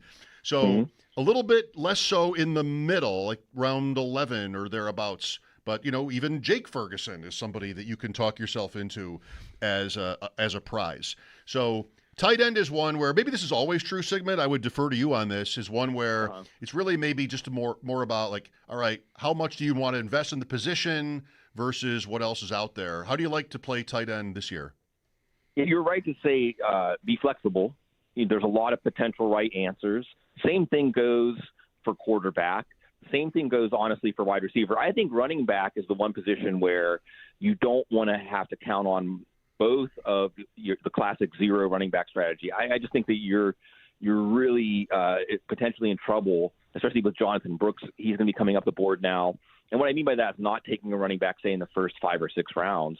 But otherwise, you can be patient. You can let the draft come to you and know as you pass sort of like exits on the freeway, okay, well, I just passed the George Kittle, Dalton Kincaid exit. So like you said, the next one up might be, Jake Ferguson or Mark Andrews. Whatever it is your plan is, you can be flexible. And one of the things I want to really stress while I've got your wonderful audience attention is look at that first 3 or 4 rounds of your draft, and you're getting an insight into the psychology of the people you're playing with, and then you can anticipate. You can kind of put a chip down on the table of, hey, they're going light on running back. I feel like I could take a value running back right now, but there'll probably be values 3 or 4 rounds later too, because what they did in the first few rounds is going to show you how your draft might be skewed. So I think, again, that flexibility gives you the ability to adjust based on what you learn early in your fantasy football draft. I like this farmer's market thing. You with me? Don't buy the first green pepper. Yeah, the fruit and vegetables don't look so great. Oh, look, there's a bakery. Oh, a brewery. Oh, a wood-fired pizza place. All right, I'm good. and no explosive diarrhea either. Right. I might go the other order there, but yes. Whatever. That point you just made also really applies to quarterback too. Like you talk about these expert tournaments. I mean, experts are so excited to push quarterback. Yeah. They just hate drafting one. I was watching the ship chasing guys, my buddies there, have a main event draft, and they couldn't say no to Jaden Daniels. And one, maybe Jacob Sanderson, one of them said, you know what's going to happen? You know what's going to happen. It's going to be 3 or 4 rounds from now, and we're going to see all the quarterbacks. We like them all, but we already did it. And so, I mean, you don't want to be shut out on a guy, but I think that's one where the top players like to just sort of flex their muscle by waiting, I mean, I've done this. I got Jalen Hurts in the 9th round, Daniels in the 9th round. Like, it feels strong like bull. Look at me. I've got these picks. But then, you could even, you mentioned Malik Willis, Sigmund, you could even wait longer and be okay. Right. I call it taking the tank to E, Let's see who can really get it all the way down before we see a gas station. It's a summertime road trip time, right? And the point is that, like, the way you described it, how Jacob described it, that you're foregoing the opportunity to take values later. So you can do a test when you're on the clock of, am I okay with – this is what our football guy, the draft dominator football guy, basically does for you. It's thinking ahead and telling you, you better take this position because next time you're up, this position is going to dry up or this other position still has viable options. And you can say that about a quarterback through your entire draft. Right. Now, in certain scoring systems, 6-point pass touchdowns, quarterback is more important, and it is a high-scoring position. But I think that especially in these big field tournaments where you're trying to have the best team out of thousands and not just 12, taking Trevor Lawrence or taking Jared Goff, who has one outdoor game between week 5 and 16, you can put together a quarterback through like Frankenstein parts with Jared Goff. Maybe you just look at the games. I just gave him an article idea. Like, look at the games where you wouldn't want to play Goff, find someone with the best schedule, say in the quarterback 15 to 25 range, and just pair those up, and you might get the same kind of production. So creativity at quarterback is something you don't have the luxury to do, say, at running back. So stock up on running backs and wide receivers early and kick quarterback down the road. But, the nature of fantasy football is if you say, no, I'm taking Josh Allen in the 3rd round, that's also a potential right answer. Man, Goff is living well. Last year he had like a whole season where he only played indoors almost. Somehow these Lambeau and Soldier Field come at the bookends of his schedule. He's got that, you said it, the stat where like the bulk of the season he's only playing indoors, and the one outdoor game he has in that stretch is in Miami. So you don't have to worry too much about Goff. We have a couple minutes here, Sigmund, if you do. One Please. Player not only is an interesting one, but even like right now with some news yesterday is Malik Neighbors, where there's a super high ceiling if the offense clicks, especially because of how great he was as a rookie. But most people have been drafting like they don't expect him to play right away. Yesterday, the Giants said, or it was reported anyway, that he would likely not start the season on the PUP list. Does that do anything for you? Not really. I think that, number one, that's not confirmed. He has to pass his physical. Okay. Number two, I'm not hearing a strong change in the tenor of will he be 100% to start the season. And what I mean by that is no one's saying he's 100% going to play week 1. So I still think that based on what we were hearing, guys, as early as like March, there seemed to be murmurs coming out of the Giants like, Malik Neighbors' recovery, that's not a sure thing. And we then had heard, there was some additional issues. And when that, that's something that until we actually see him without restrictions on a practice field, it's hard to just dispel that. And guys, I'm not so sure about Jackson Dart and Matt Nagy and John Harbaugh. I'm not sure. Remember, on the play that Neighbors got hurt, if Dart has a weakness, it's throwing downfield on the sidelines. And that play was like a ball. I think it was a ball that was errant going over the sideline, and that's when Neighbors got hurt. Like, I'm not really sure even the Neighbors' strengths and Dart's strengths line up. And I'm not sure that the Giants' offense is going to look smooth out of the gate anyway. So I'm probably not taking Neighbors unless I see him fall into the 4th round. Now, that's not going to happen. When is your Pros versus Joes draft? Sunday night. Sunday night at 8 o'clock Eastern. It's the first one. I love getting in the first one, Mike, because I want to get in before anybody has any track record of other drafts. And I think that it's one last chance to get the draw. Love it. Pete Overzet is in that one. FFPC, Eric Balkman, they stream all of them. Which I, being vain like I am, I have to watch. I have to have it on when I'm drafting, and then I have to watch it immediately back after I'm done. I've often done that, honestly. And Sigmund is kind of the GOAT in that tournament. Very good. Well, I loved your energy today. Always a treat to talk to you, Sigmund. Enjoy the rest of your summer. Yeah, absolutely. You guys too. And I always look forward to this. I mean, I feel like, guys, we've been talking for at least a decade. I hope we can do it for at least another decade. I can't place the year because it's a preseason game. If it were a regular season game, I would know. Right. But my first time was in the booth at the Bills before a preseason game, like week 1, Thursday night. I think I was on the beach. Or maybe the year after that. And guys, you've been on the air with me. I've been on the air with you when I was in a car accident when my wife was driving. You remember that? Yes. I mean, we've had quite the set of memories together. We've had a time. Yes. Indeed. I've been on the couch. Maybe we both end up on the couch together. Bulldog and I both as sort of like a round table. Absolutely. Yeah. It's let's make it happen because we all could use some therapy. 10 more years. I'll sign up for sitting here when I'm 71, I suppose. You said that you're on the air. What else am I going to do? Okay. That just was set. It's only so much, like what did Ditka say? It's only so much golf you can play. Right. There's a Friday news dump right there. Yeah. Thank you, Sigmund. All the best. Great pleasure. Thanks, guys. Sigmund Bloom, footballguys.com. Pros versus Joes. I'm partnering with Davis Maddock, by the way. I don't think I mentioned that. I sort of just took it on myself. Mm-hmm. But we are. And he's going to stream our draft next Sunday night on his channel. Because I don't know how to do that. I don't have a channel. I just have friends. Like boats. I don't have a boat. I have friends with boats. I don't have a channel. I have friends with channels.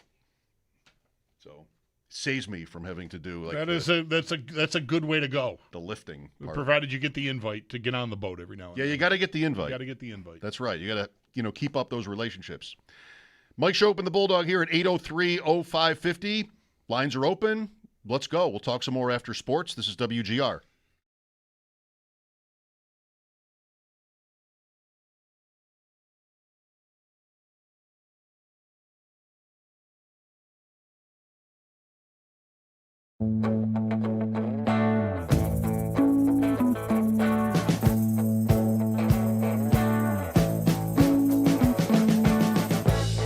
We've been living in sin so long, all the feels are gone. Fella stopped me on the street last night, said everything's alright. Roller coaster, make it through the day upright. It seems your meal ticket is gone, but life goes on. I could never imagine something better. Yeah, right.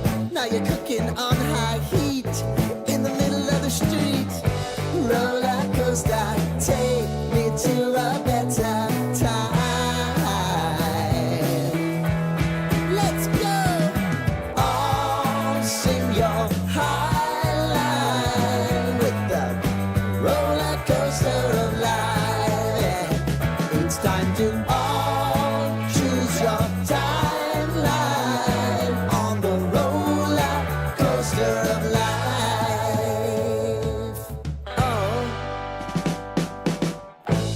You seem to easily forget how to place your bet. When everyday life gets you down, you gotta steal the crown. Got to own it. Don't bitch and moan about it, please. God forbid you scrape your knees, and it's nothing to sneeze at. Oh, I've told you over and over again. You gotta get both hands around it and make your own plans. Roller coaster, it's taking over. It's about time. Oh, all sing your high line on the roller coaster of life.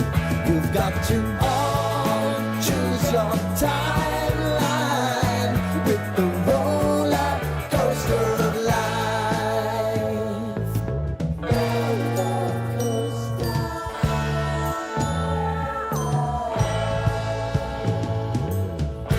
I want to go down the rabbit hole, down the rabbit hole of life.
More training camps continue to get underway in the NFL. We do still have a little bit of a wait for the Bills, as vets are going to report on Tuesday, with the first practice being the middle of next week on Wednesday. But we do have some news around the rest of the league. Chiefs quarterback Patrick Mahomes has been cleared to participate in practice, according to head coach Andy Reid.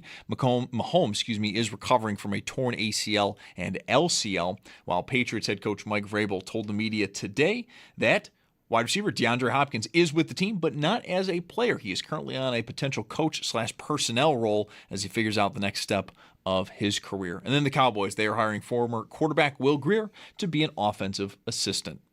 In the NBA, LeBron James has found his next, and it looks like last team, signing with the Philadelphia 76ers on a 2-year, $8 million deal. James said in a tweet following his decision that this wasn't about money, it was about trying to win another championship, and he did call this his last decision. And that would make sense. At 41 years old, this is James's fourth different team he has played for, and he has won at least one championship with the other three.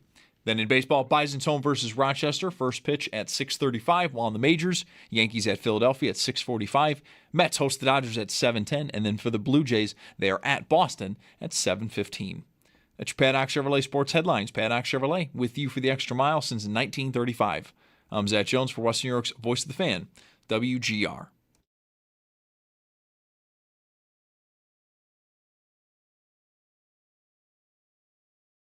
When you start out in the first few practices, it's almost like June. It's almost like mandatory mini camp. And so I kind of stay still watching the skills at that point. But once we get the pads on, I go to the O-line, D-line, and 9-on-7, because that's where the game's played. It's played in the trenches, and you've got to be good there or you're going to probably struggle. And so I try to get to really evaluating those guys. Bills GM, or what is it now? President of football operations or vice something I should know. Brandon Bean with Pat McAfee. It's a big fancy title. I'm honestly not positive of the wording. Can I settle for GM? I don't want to be. I'm not trying to condescend. Right. Can I settle for Sure. that? He definitely is the GM, but he definitely something else on top of that. So you're not going to be wrong calling him the Bills GM. No, but the higher title should come in first. Right. So it would be the ... and general manager. Right. It is President of Football Operations. There it is. All right, you were right. Nailed it. All right. PFO. POFO. You got to get the pads on. Oh, Wait till the pads come on. The pads. The pads start popping. Wait till the pads start popping. Hey, you know what I can't wait for? I can't wait to hit somebody in a different colored jersey. Which they'll do. Not only in games, but also in Cleveland. They'll go to Cleveland. Right, that's what I mean. Yeah. That'll be the line. It'll be good. It'll be good to get out there against somebody in a different colored jersey. You sound like you're in regular season shape. Listen. I've been. There's been reps. I mean, so many years of it. You do it with your eyes closed. Yeah, pretty much. Not that even changed anything. Right. Try saying that with your eyes closed. It's easy. Right now, my eyes are closed. I sound the same. With my eyes closed. I can't wait to hit some people with different colored jerseys. It's easy. No sweat. How about this point? Sigmund Bloom suggested it, and I feel like we're getting, as we get closer to the season, this is becoming more and more frequently said. In his words, the idea of Sean McDermott as a wet blanket on the offense. I think maybe one of Sigmund's other favorite phrases is the drumbeat of the offseason. There's momentum toward certain players playing prominent roles or whatever gets said, the drumbeat. I think the drumbeat has been, I think it started and will probably continue in this direction. The idea that Brady was constrained. Mm-hmm. And I don't know. To me, it seems a little bit too easy.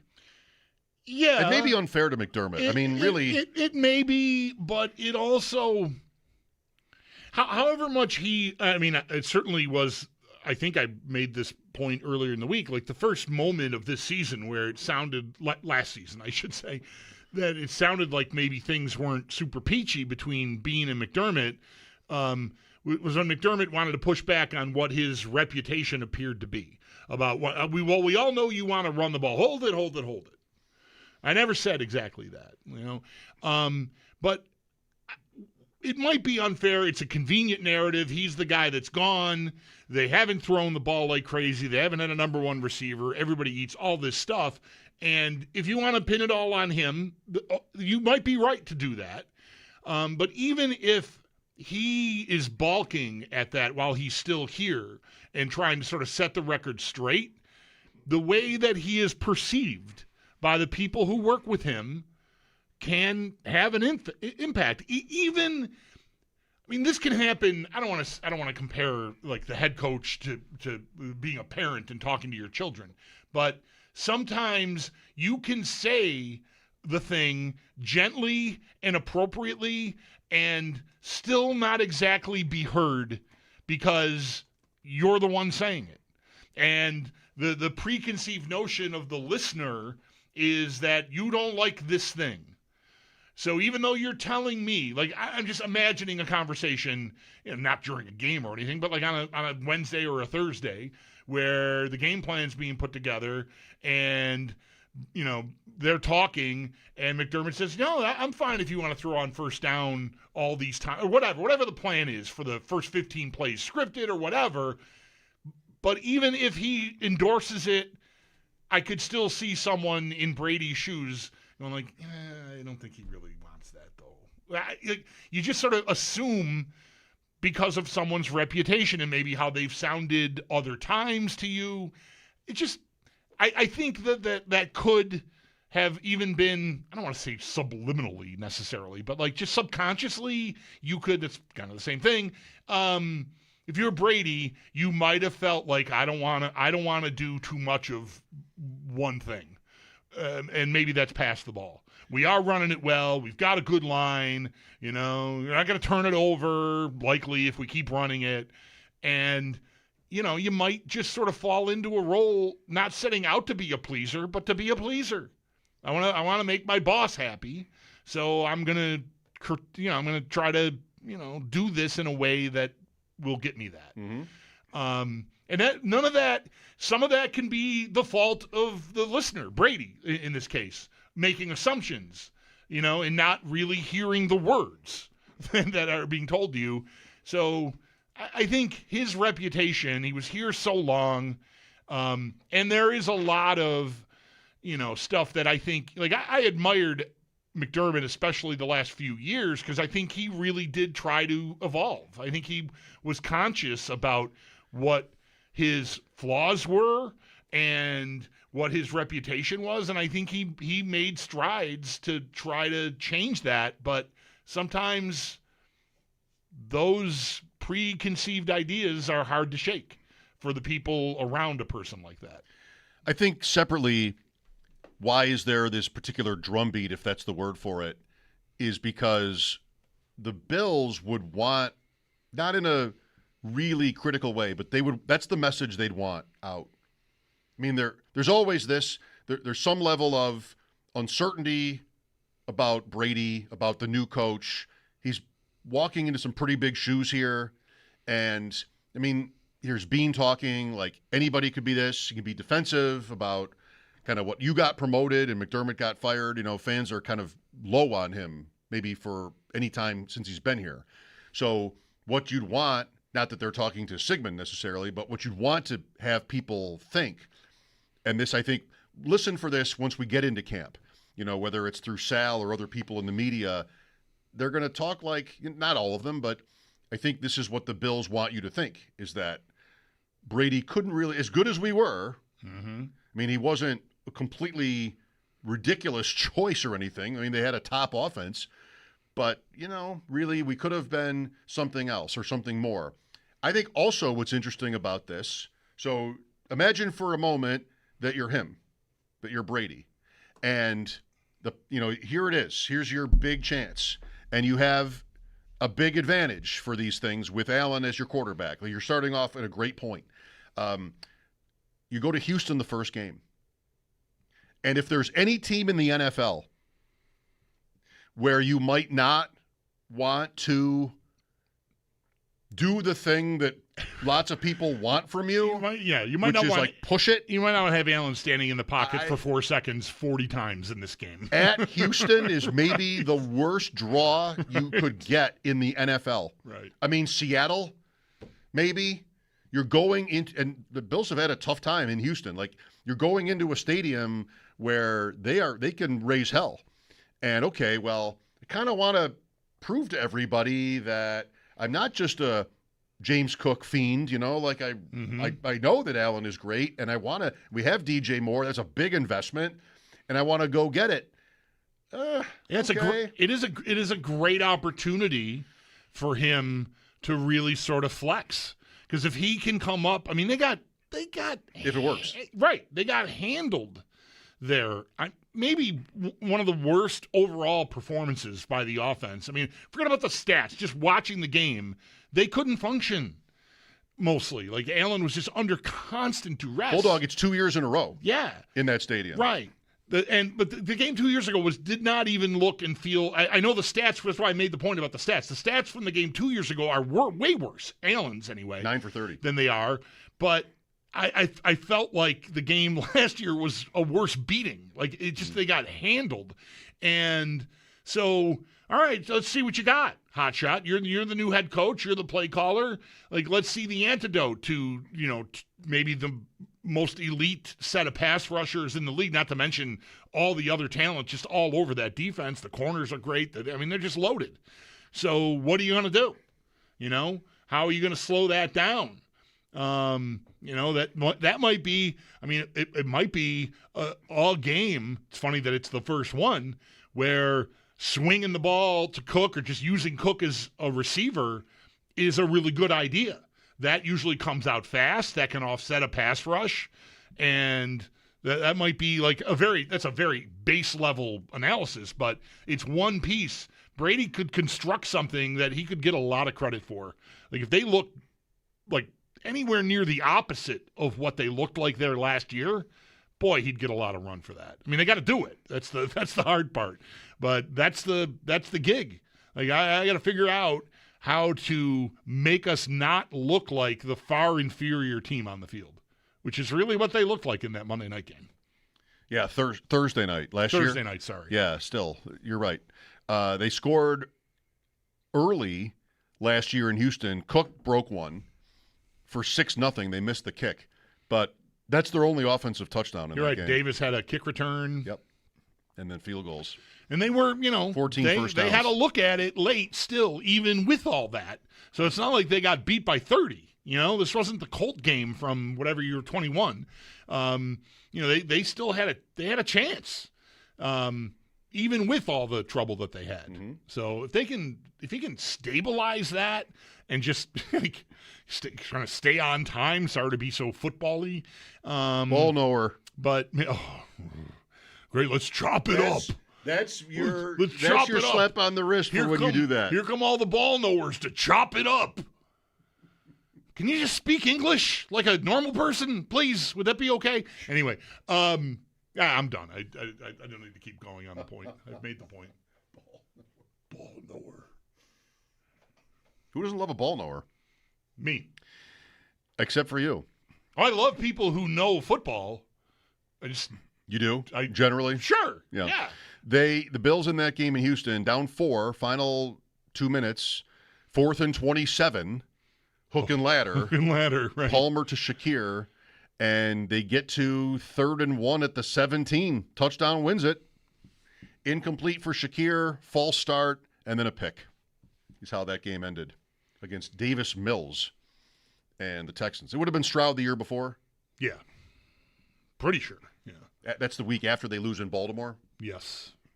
And Allen is 9 for 30 in Houston. Man, it's like his number one kryptonite place, isn't it? Yeah, pretty much. Where else would it be? He's won in Arrowhead a bunch of times. He's won in Miami like it's his backyard. Yeah. New England, last year, even they're down 21-0 and win that game in New England.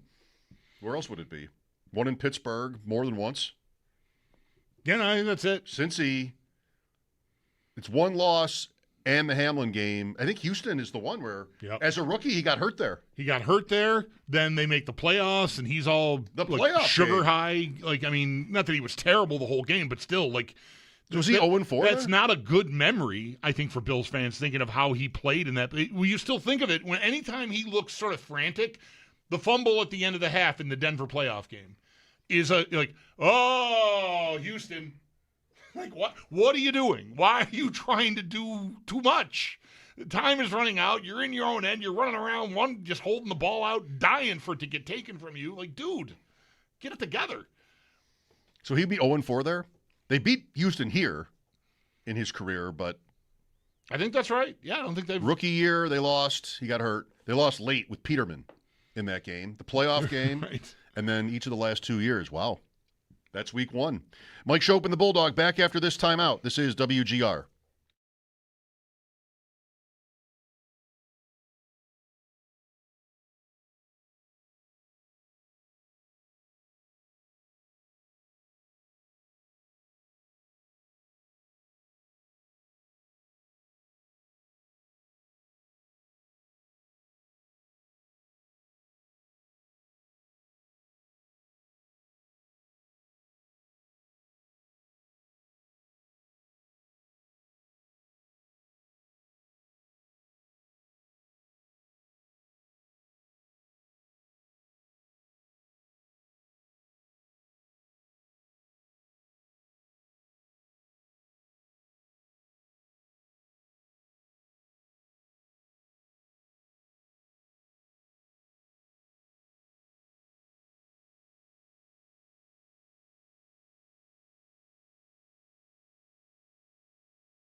About a minute here, then we'll get rolling again after the next update. We have a broken table structure built into the stadium. How did this just get I don't know. put in?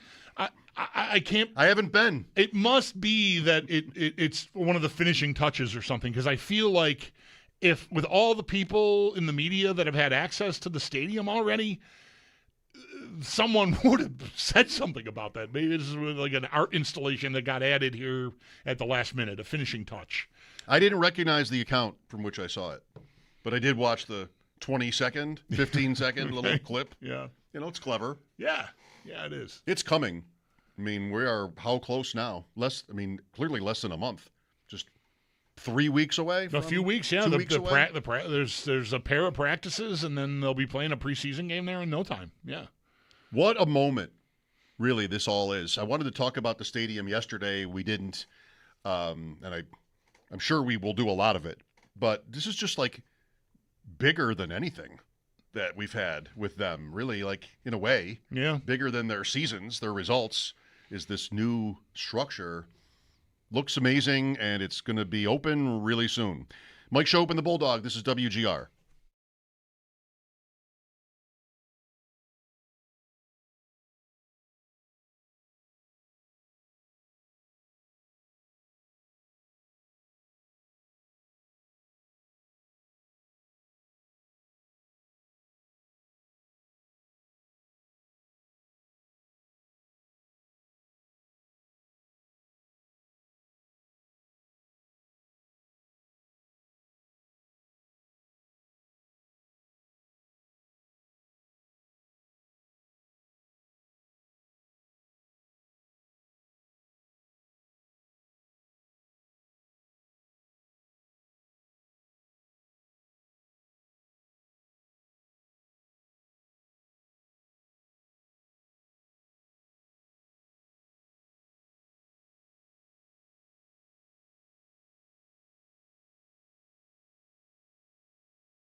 Still a few more days before the Bills take the field for training camp. Veterans going to report on Tuesday, with the first practice being on Wednesday, but that does not mean other teams are not already on the field. We're starting to get reports from other camps, including Chiefs quarterback Patrick Mahomes having been cleared to participate in practice, according to head coach Andy Reid.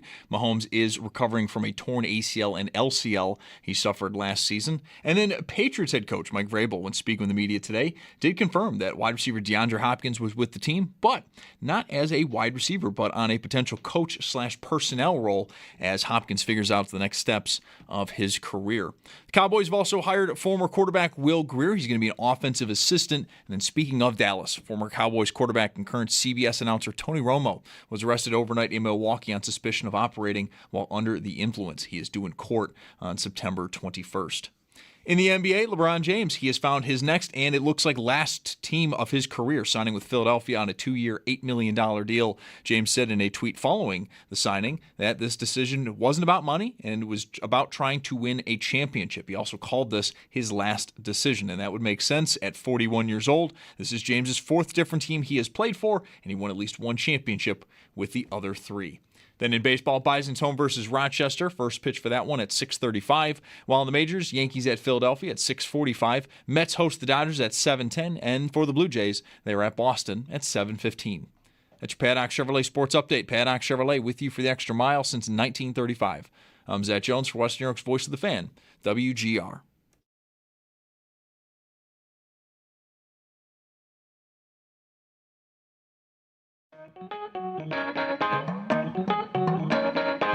Mike Schopp. Last night at 12:30 in the morning, I ate a can of mushrooms. I did. Pieces and stems, if you're wondering. As opposed to buttons. It was pieces and stems, which will be my next year's fantasy football team name. Pieces and stems. Pieces and stems. And the Bulldog. I should be ashamed to admit this publicly, but whatever. How long have we been doing this? I'm a junkie. I can't be trusted. On WGR, Sports Radio 550. Creeping closer to training camp and the upcoming Bills season. Love to hear your thoughts, your feelings, your vibes. 803-0550. Had a esteemed fantasy guest today, Sigmund Bloom. That guy knows it all. So it's even a little, I think we're in the fantasy window.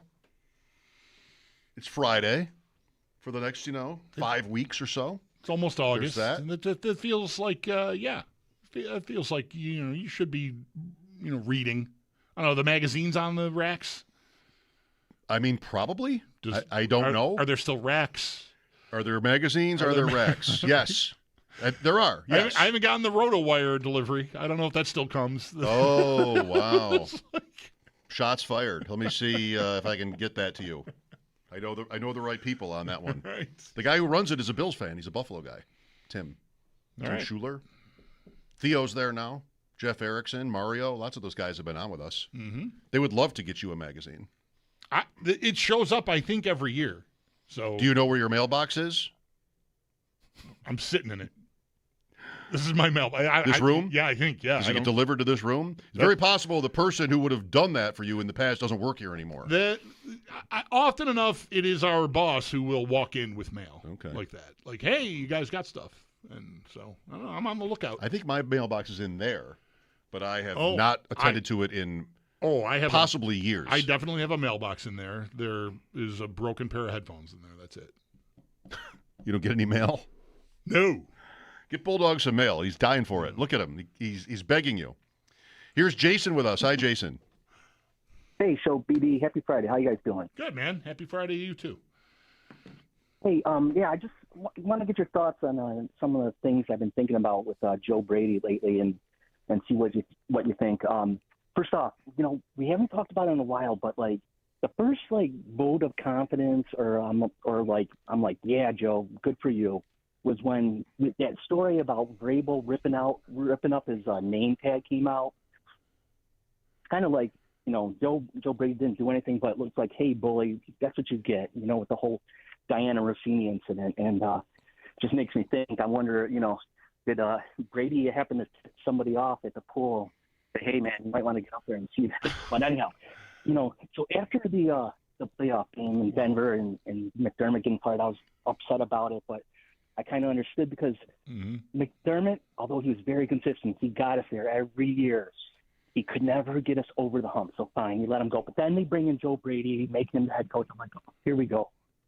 The guys yesterday were rehashing the Denver game. The guys in the morning were rehashing the Denver game and talking about all the consecutive stops that the defense gave the team, and they couldn't find a way to win. It was not the defense's fault. It was the offense's fault. It was their turnovers, in my opinion. But and then they start talking about Carmichael and how he likes to throw to the tight or to the running backs all the time. We have the quarterback with the biggest arm in the league, and we don't throw the ball more than 5 yards down the field. It's so infuriating. I couldn't stand it last year with Joe Brady's offense, and now it just feels like it's going to get even worse. And I'm just curious, if this thing goes bad this year, could it go bad enough that they could potentially fire Brady? I'm not even giving the guy a chance. I know that, but it's like I just don't have a lot of confidence in him based on what I've seen him do so far. And I just am curious what you guys think about that. I hope you won't be upset that I have not thought for 5 seconds about what kind of season the Bills would have to have for them to make a coaching change. Why are you guys so negative? I mean, that's where all that ends is how does he get fired? I don't know. I mean, camp starts Tuesday. How does he get fired? I don't know. How does he get – let's answer it. That whole thing was a ride. I couldn't even make out the first stuff. I made it out. It was horrific. How? But, yeah. I don't know, man. I mean, you run into me in a bar. You ask me straight up, like, is there a scenario where Joe – yeah, they go 5-12. Like, the bottom completely falls out of it, and it's a disaster. Like, assuming everyone's healthy and they just have some incredibly terrible year, like, yeah, that could happen. It's just like a 0.5% chance I think it happens, but it could happen. I can't conceive of that season because of Allen. If Allen's hurt, he's off the hook. Right, yeah. That's why I said if everyone's healthy and they have that year, then... Even if it's just Allen, it's healthy. Right. I mean, yeah. What is he going to escape if his guards get hurt or something? I don't know. I can't even really conceive of a season where they lose so often. How would it happen if their defense is horrible? Is that going to be on him either? Like, how do the you asked. We take the calls we get, right? Right. So how do the Bills have that level bad, like Browns level bad season without an injury, like a Josh Allen injury? If the defense is 32nd and they just can't handle it, but would that reflect on Brady that seriously? You know, nobody wants to make a change after 1 year. Brady's been here. They didn't bring him in. They brought him up. So, I don't know. I almost can't even conceive of a year where that – I haven't thought about it for 5 seconds. Like, I just – Yeah. Like, even when I'm, I guess I would, have to be qualified as, again, I'm balking at pessimistic, but like sort of – I'm struggling to just assume it's all going to be full speed ahead, go win your 12 games with all the new that is here. But even with that, like in my head, if I have never made it clear, they're still like winning 10 games. It's just not all great. It's not all buttoned up, because I think it can be a lot to ask to get all of that right away, especially the scheme change on defense, which may require some different personnel year over year, and it's a lot to add in 1 year and just get all that right. So, but even that isn't a doomsday scenario to me. It's just you're scuffling to make it in, as opposed to just ruling the roost. That's in the window to me, but that is not what this caller is talking about. This is talking about whatever. Do you want me to try to explain what he was getting at? Okay, good. Because I really don't want to. I think we'll all be better without me repeating it. I heard one word name that I know it tells me I don't want to hear it explained to me, and that's Rossini. Yep. Like, I have no interest in bringing that back up. I have the Denver box up. Who scored touchdowns in that game for Denver? Mims. Right, that was the big one at the end. Minute left. Yeah.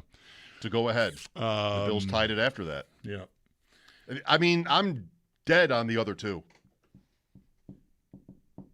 I think I could, if I had been given all day or, several minutes to just start spitting out names of Denver players, I would have gotten one of them, but not the other. Yeah. The other is not familiar to me at all.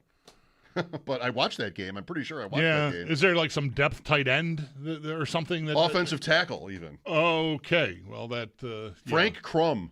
Oh, boy. So that would have been like a tackle-eligible kind of play? I would imagine that's what that is, yeah. And Lil Jordan Humphrey. Okay. Caught one late in the first half to give Denver the lead, presumably after a turnover. Or then there was their turnover after that, and they kicked the field goal. That's the Allen... that game. Man, how'd you lose? Well, that's how. Yeah, you gave the ball away like crazy. Quarterback on a broken ankle? Let me put to you... Thanks, Jason. Let me put to you the question we talked about with Sam. If you can access some Super Bowl odds, who has the right to be ticked off? So the Rams are the favorite. Sam liked it when I gave him time to think about it. I'll do the same for you. I owe you at least the same. I mean, I'm familiar because I looked at the odds when we were talking to Sam. Okay. So it's not, but I do want to access it again, which is just going to take a minute here, just so I have it, because I did have a thought when I first opened it. The first team I thought of, and I'll tell you in a minute. I just want to make sure I can confirm it. Miami. No, it's definitely not Miami. Plus 35,000.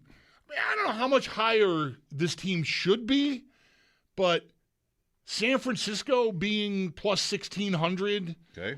1, 2, 3, 4, 5, 6, 7. I mean, they're tied with Kansas City and the Chargers. So it's not, they're further, they just happen to be the last team that's at that number. There's 3 teams at that number, the 2 I just mentioned in San Francisco. On DraftKings, they're higher, 1,900, tied for 11th. I think that feels a little harsh to me. Like that team is almost always excellent year over year. They've had injury years where everything completely derails, and like that's in a separate category. And I don't think the odds are predicated on, I think Brock Purdy's going to get hurt again. I mean, everything is baked in, but I just doubt that would move them down a lot. Just a threat of injury, because you can do that with anyone.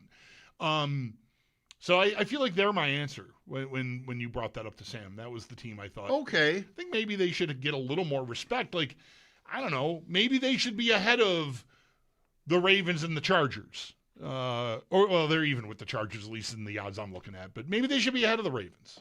And on DraftKings, the Ravens are plus 1,000, 10-1, and San Francisco is 19-1. It's almost double. The Ravens are definitely not the answer to this. No, I don't think they have they have no room to complain that they're not getting enough love in the betting markets. They always get the love in the betting markets. One of these years, maybe they'll actually do it.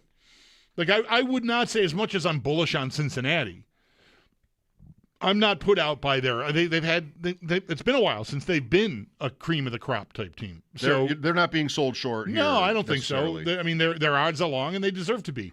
The other team that caught my eye is another NFC team, and that would be the Bears. I like that. The Bears were excellent last year, right? I mean, maybe excellent is too much, but they were great. They were good. They were really good, if not great. And they won their division. They won a playoff game. They've got a lot coming back. Like, there's a lot to like there, I think. And they're below the Cowboys here at FanDuel anyway. I've got them at 2,700. I'm 24. Actually, Dallas 25. Chicago 24. So that feels a little tough. Jacksonville's down there too, and I like Jacksonville, but they're Jacksonville. 30-1. No, I don't. Lawrence has been around longer. It's more known who he is and what he's capable of. I would say them. Yeah. Because on DraftKings they rank 17th. Among 32 teams, favorite to the Cardinals, Rams to the Cardinals. They come in just inside the bottom half of the league. And what is the problem? It's not their division. Right. Last year they won 13 games. There is, again, we're looking at different odds. I cannot get friendly with that DraftKings app no matter what I do. It freezes on me constantly. I've dumped it and reinstalled it a dozen times. I just can't. Anyway, so I'm back on FanDuel because at least it works for me. Maybe I have a iPad problem. I don't know, but everything else works besides their app. So anyway, that aside, there is a cliff at FanDuel. Like the Bears and the Jaguars are both 27-1. And then the next team is 45-1. Okay, same here, pretty much. Tampa is at least on this list. Tampa and the Colts, and the Vikings, for that matter, are at that same number. Yep. So there's a cliff there, at least, that Jacksonville is, not in. They're not in the canyon with those other teams. I'm just thinking about like how fans, what have we heard fans complain about over the years? One thing with the Bills is a lack of national attention or respect, right? Like, we sort of walk around a little bit bitter that maybe not so much anymore, although probably it's the same. I think people who see things that way may always see things that way, but just like, well, why don't they get any respect? That would be a Jacksonville fan, because that's a team that would suffer from that. It's always, we wear teal, that kind of stuff. Like, we're always looked down on. And some teams, I mean, Sam's not here to vouch for this, but some teams always are being bet. Like the national teams, so to speak. That's the Bears. Last week, he and I did talk about the Bears in this context and how the Bears are like a public team, as he put it, for the first time. Maybe Pittsburgh, maybe Green Bay. I mean, certain teams that you go out, whether it's on your phone or you go to Vegas or something, and you put $50, $100 on your favorite team to win it all, and there are fans of those teams everywhere. Dallas maybe. Is definitely one of those teams, I would say, yes. And Jacksonville is the opposite. Right. So they seem better to me than 30-1. And if I were one of their fans, I would be like, what have we got to do? Like, they did lose the Bills game. They did lose in the first round, but they're right there, toe-to-toe. And, I think we're good. So I would say that to the question, whose fans have the greatest right to complain about this pecking order, I would say Jacksonville's up there. I think I would say Denver. Yeah, at 20-1, having just won the conference in the regular season. Being a starting quarterback's broken ankle away from going to the Super Bowl, probably. Yep. I mean, the Chiefs and the Chargers, there's not much separation, but Denver is third of those teams. And, like, maybe you didn't watch football last year, but 14-3, and what got worse for Denver? Jalen Waddle showed up, by the way. Right. Like I don't know. They would be one of these teams. There's no backward step there at all that I've heard about or that I can really think about for them. So right, I mean their division is harder. It would on paper, I think, than the Jacksonville one. Right. I guess if you expect a Chiefs rebound, then that maybe that's a lot of it. Maybe that's most of it. Yeah. Is that the Chiefs, you expect the Chiefs to be back, therefore, and the Chargers are also getting some love, and so it's just, it's tougher. Yeah, one of the things to like about Jacksonville, like you're talking me into maybe doing something with Jacksonville because I'm down on Houston. So if I'm going to be down on Houston, somebody's going to do that, get that division, and maybe it's Jacksonville again. Well, spend your money if you so choose, but you forgot that you love Cam Ward. I don't love Cam Ward enough to think that they're going to do anything like really big. I just think like this year will be a step forward, and they'll feel like going into next year, okay, we got our guy. That's what I predict for Cam Ward. Interesting. So can I get you Jacksonville's schedule here? Sure. What kind of, play it out in your mind. Like, what kind of season is this? Week 1, home to the Browns. Better win. Okay, yeah. Survivor candidate, right? Yep. I think the line is something, maybe 4.5 only, but Survivor candidate. Week 2 at Denver. Okay. They won there last year, but tough. They did. Yep. They'll be an underdog. Yep. I bet. I would too. Week 3, New England. Week 4 at Cincinnati. Week 5 in London, Philadelphia. Oh, boy. Week 6 in London, Houston. Bye week. Colts, Ravens away on a Thursday night. Short week at Baltimore. At Tennessee, at the Giants. Tennessee again. All right. At Chicago. Tough. December. Pittsburgh on a Monday night, at Houston, at Dallas, Washington, Colts. That sort of feels 500-ish. That is a hard schedule. Yeah, the front end of it, I don't know how many games you listed before. Right after you got to the Baltimore short week, and then it's a bye. Is that what you said? The bye's early. The bye's after the 2 London games. Oh, okay, sorry.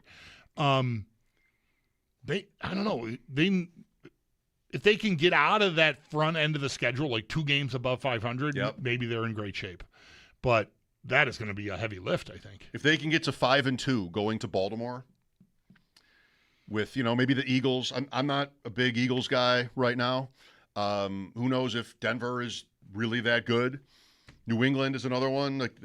Houston, they're close to being on par with these teams, I think, Jacksonville. Yep. So if I can get to 5-2, then Baltimore on the Thursday night, then Titans, Giants, Titans.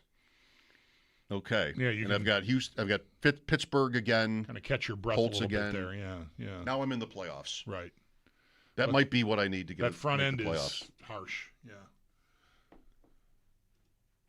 Yeah, I think I'm inclined to still like them. I mean, I don't know if they can get Brian Thomas Jr. right.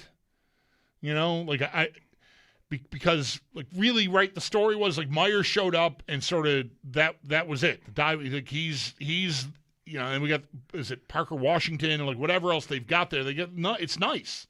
So I don't know, maybe they still end up where they ended up last year at the trade deadline, calling teams. I think they were shopping Brian Thomas Jr. last fall. Maybe they end up doing the same thing, or maybe he just carves out a spot there and it's they're loaded. Because if he's anything like he was his rookie year, that's nasty. They could be nasty. They got guys, 3 different guys that go for 100 yards any week, I think. Yeah, if Washington's good, I had Mike Dempsey last Friday, and he absolutely thinks so. Came on big time late in the year. Didn't do anything until that. Hasn't ever done anything until that, but that did happen. Travis Hunter, they need him more on defense, apparently. Right. But that's something that could also change. And then Myers. And, Bulldog, the big one, though, is Bashal Tootin. What's going to happen in that backfield? Some of us, don't raise your hand because you're driving. Some of us have invested fairly heavily in this young man and would like to see him get a starting role, if not a bell cow role, with some pass-catching upside. Well, Etienne's gone. Gone. New Orleans. So what's the... Chris Rodriguez, who was a backup in Washington, on and off the practice squad forever. And he might be goal line. And then you have LaQuint Allen from Syracuse going into his second year that could also be a thorn in the Tootin side, the Tootin camp. I wanted to get to Tutankhamun. Good God. I had to just sort of give up and say that I was thinking about it. Well, everybody in fantasy is obsessed with Jacksonville's, with this guy and what will happen. Tootin people, Rodriguez people, even LaQuint Allen people. Wow. If you remember that playoff game. I don't know any of these people. No, you don't want to know these people. I'm glad. If you remember that playoff game, whenever they gave the ball to Bashal Tootin, it was hot. That. I've been going on these shows saying all the Jaguars had to do to beat the Bills was just keep doing that. But they didn't, and they lost. So I think he looks like somebody that could be really good. In which case, more reason to like them. To like them. Yep. We like Brian Koziol. So he has his annual Duster Challenge, putting challenge tonight at Glen Oak. Yes. It might be already underway. He's out there. Okay. Yeah, I'm not sure. I'm not sure what time it started. I was there last year. I took the day off to putt. To pull. I golfed at 2:00, and so we could be there, Owen and I, for this event. And I think Owen is on his way out there too to take part again this year with I think Joe Cali and maybe Sneaky Joe are also from the morning show. The morning show that's not on vacation because I think Jeremy's away this week. They're all there otherwise. Yeah. So, I'm glad you thought to call Brian today because when we talked to him on Monday, when we hung up, what did I say to you? I wanted to give Brian a chance to promote his event on Friday. Here it comes. At Glen Oak, so we'll do that now. Yeah. We will do that after sports. Mike Schopp and the Bulldog here. This is WGR.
Still have a bit of a wait before the Bills do take the field for training camp. Veterans going to report on Tuesday with the first practice being on Wednesday, but that is not holding back other teams from getting underway. We got some reports around the NFL. Chiefs quarterback Patrick Mahomes has been cleared to participate in practice. That according to head coach Andy Reid. Mahomes, of course, is recovering from that torn ACL and LCL he suffered last season. And then Patriots head coach Mike Vrabel told the media today that wide receiver DeAndre Hopkins is with the team. But he is not actually a wide receiver for them. He is actually currently a potential coach/personnel role as Hopkins figures out the next stage of his career. And then the Cowboys. They are hiring former quarterback Will Greer to be an offensive assistant.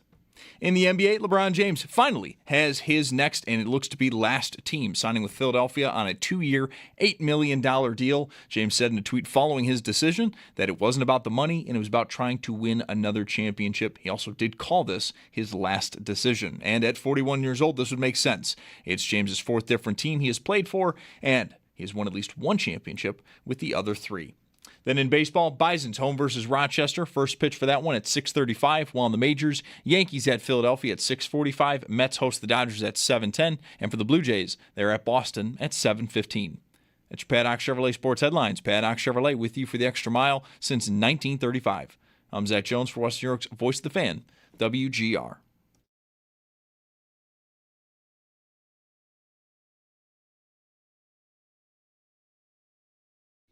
I'm just going to tell you, when told Red Sox Blue Jays from Fenway is an Apple TV game tonight, Bulldog pumped his fist like he's back. Noises. There was a little. There was. I got to step back. I think I did this for people watching on the stream. Like I did I did my legs. Practically the Macarena. I did. Yeah, right. It was awkward but genuine. It was honest. It was an honest reaction. Yankees Phillies also on Apple tonight, separately. I mean, one's at 6:30, the other's at 7. But the world is so fancy now, they can just do that. All right. Even though they're both right there. That, I cannot wait.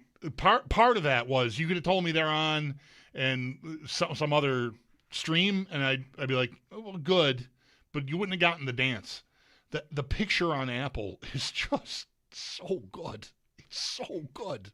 Too bad you're not there. You could try this new red velvet cream cheese cake in a can that they have. Can we just stop? You see this from please? Lucy Bird Can we just retweeting stop? Fenway. Red velvet cream cheese cake in a can. Oh, nothing like that on a nice 90-degree humid summer day. You drink that? Let me get some cake. No, you got to have a plastic fork. You don't drink that. I don't know.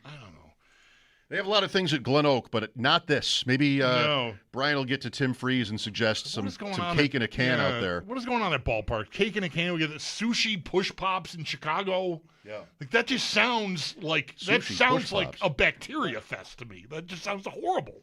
Brian Koziol with us on the West Her Hotline. A popular event in the golf season every year locally is this Duster Challenge where you can putt and win and raise money. And, Brian, I believe you're out at the golf course now. Are we underway? We are. We just opened up the putting green, so people are out practicing. We're starting officially with tournament play, we'll call it, at 6 o'clock. We're super pumped. We got 108 golfers. We've sold it out now for the 4th year in a row. And we're raising money for PGA Hope, which is giving veterans golf experience to kind of help them transition back to normal life after serving our country. So even things like giving them necessary equipment or carts or special things to enable them if they have any sort of physical disabilities that might have happened during the time of serving our country. So we're happy to do that. We raised over $7,000 last year. We're looking to hopefully increase that this year. I know Bulldog and Owen did it last year. Owen's actually here right now putting. He, I was just checking FanDuel a few minutes ago. Owen is actually right now moved into the top 10 for the putting favorites here out of the 108. So I'm expecting big things from him tonight. All right, he should have. He played there, I think, twice recently. Both times weren't with me, but he should have a good feel for the greens there. So I know it's the practice green, but still, whatever. So I like his. Although last year we both played in this after playing a round of golf there. And that he made it to did he make it far? He did pretty well, I think. Yeah. I crapped out. I was terrible. Yeah, we take 108, and then we pick the after everybody putts, we take the best 16 scores, and then we do little mini match plays like 1 versus 16, 2 versus 15, and so on. And I think Owen, he definitely made the top 16. He might have even advanced even to the top 8, I think, before he eventually got knocked out. But yeah, he had a good performance last year. The kid's a decent putter. I got to give him that. Yeah. I have just thought of something I've never thought of really before. When Bulldog was talking and Brian, and he's good on the greens, and this is just the practice green.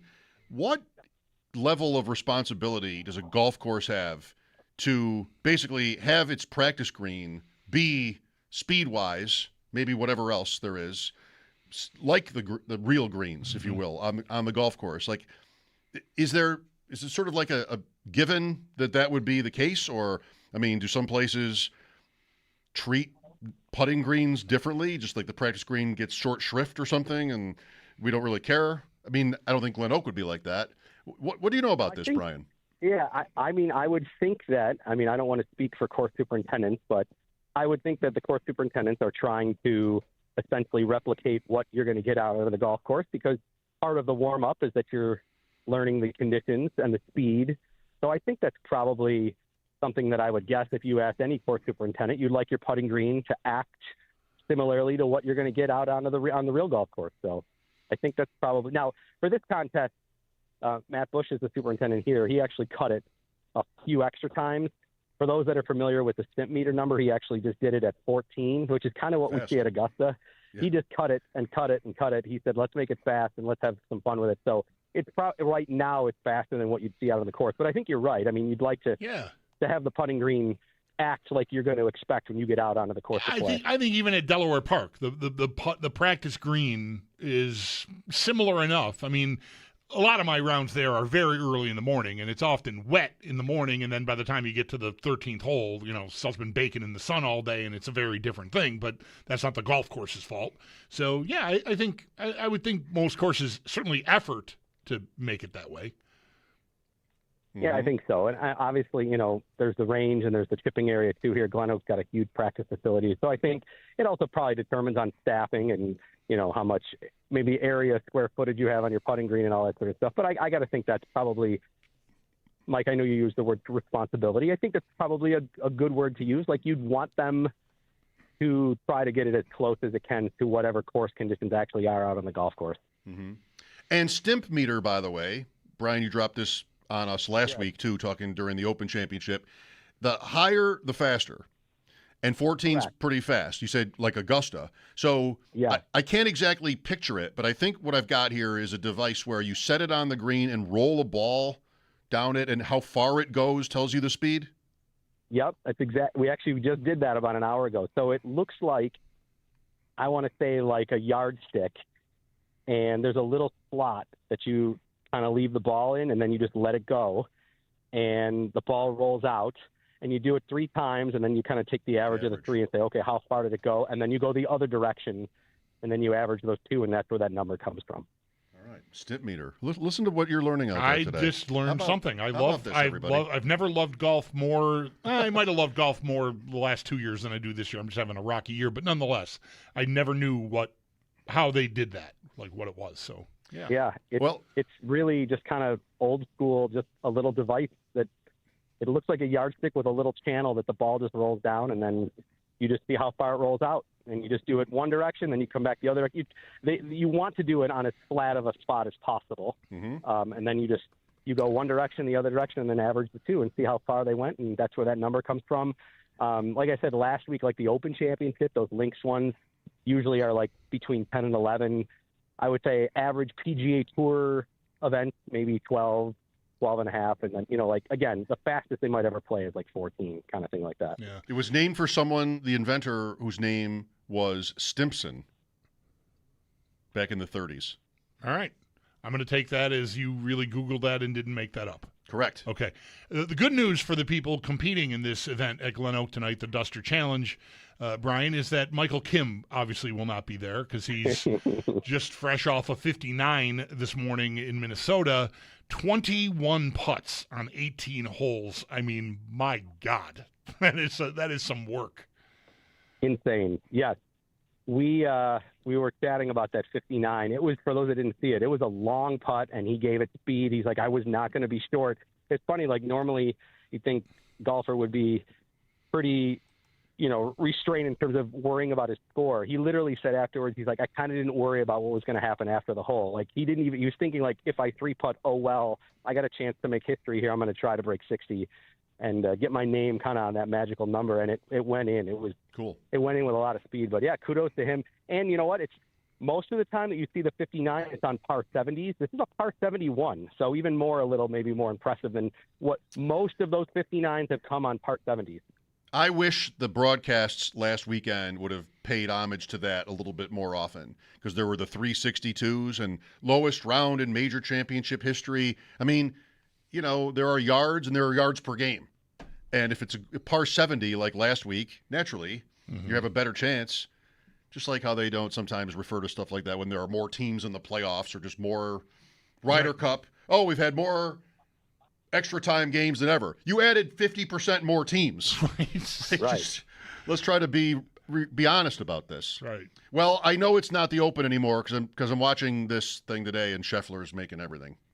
So whatever his problem was, he's not. He hit a couple. He hit one in the water here. He's a little sketchy from in close, but his putting has been better. Yeah, every time I look up, he's making a putt. So that's great. Thanks. Cool. Good for you. Yeah, I appreciate Scotty waiting a week to get his putting mojo back. Bulldog, that gave us a little extra in our wallet. Thank you very much. For sure, man. He didn't lose by much. Like we would have been $50 lighter for sure. He went to the 72nd hole down 1, right? Despite missing 20 makeable putts in 4 days. Is that too many? I mean, it just looked... No, you might even be underestimating, Mike. I mean, you and I talked Thursday and Friday, and I felt like every time you asked me about Scheffler, I was like, well, how many makeable birdies did he have today that he missed? And, we're sitting here probably saying a half dozen or more each day. Yeah. I mean, he definitely, if he just putted even slightly even below average, he's probably winning back-to-back Opens. Runaway winner. All right, Brian. Well, congrats to you on this. It's too late to get involved, right? I mean, you're underway out there. It's sold out, right? Sold out. Yeah. In terms of participation, it's over. However, if people want to come, if they have nothing to do, literally, we're going to be going for about 3 hours. We got lights. We got music. We've got about 25 golf courses that donated foursomes. So if people just want to come and hang out, and we've got drinks and food, and they can buy into the raffles or the 50-50. And cool. All right. we got shares all around the green. So if you're around Glen Oak tonight and you got nothing going on, you can come watch. We'll have the lights going on for the match play portion later on tonight. So, yeah, we'd love to have anybody come out. By the way, if anybody does want to donate, I should answer your question, Mike. Duster with a D, dusterchallenge.com. You can go and you can just make a donation, $5, $10, anything. We would love to have you if you want to help support PGA Hope. Cool. Where's Tee to Green tomorrow? We are at Lancaster Country Club tomorrow morning, 7 to 8. Thanks, Brian. Enjoy the night. Thanks, guys. Appreciate you letting me come on. Have a good welcome. Night. Said he has chairs, not share. It might have sounded like he said we have share lined up, but no confirmed report that Cher is at this. Got it. She's still, sharing out there. Sure, yeah. Cher is still sharing. Yeah. Right? Ever see her? I saw a picture of her just this week. Not a picture. Have you ever been to see Cher? Have you ever been to a show? Yeah, in fact, I was on the Battleship when she shot that video. Oh, that's the only time? Yeah. You wouldn't go to another show after being at that? I was one of the guys in the Navy uniforms. I don't know this reference, but I know it's a joke. I mean, there was a video. There's a famous one of her like late resurgence, Cher videos. The second act? Yeah. Third act even? I think this would be second act. She had, I believe the stat is, number ones in 4 decades. That's why they can't get her at the Duster Challenge. Yeah, it's too big. Right. Yep. 60s, 70s, 80s, 90s. I don't remember if I could turn back time. It might be that video. Yeah, that would be one of those songs. I'm thinking of that's on some sort of naval Gypsies, vessel. Tramps, and Thieves. If I could turn back time, I found someone. So I mean, the theme. From, I Got You, Babe. The theme from Moonlighting. That's not Cher. Well, she's in the movie. Moonlighting. No, not Moonstruck. Moonstruck. Thank you. Moonlighting with Sybil Shepherd and Bruce Willis. Yes, it was, and that's a great theme song, but it's not Cher. Yeah, right. You know who it is? Al Jarreau. Wow. I think that's right. I think it's right. It's a good job. Al Jarreau. Sometimes you just can't, you don't have time to look it up. Who saw Al Jarreau coming in today? Al Jarreau. Welcome to the show for the first time ever, probably. Has anybody ever not been mentioned by us? Today we had Threesus mentioned. Right. Okay, happy Friday. We'll be right back. Mike Schopp and the Bulldog, WGR.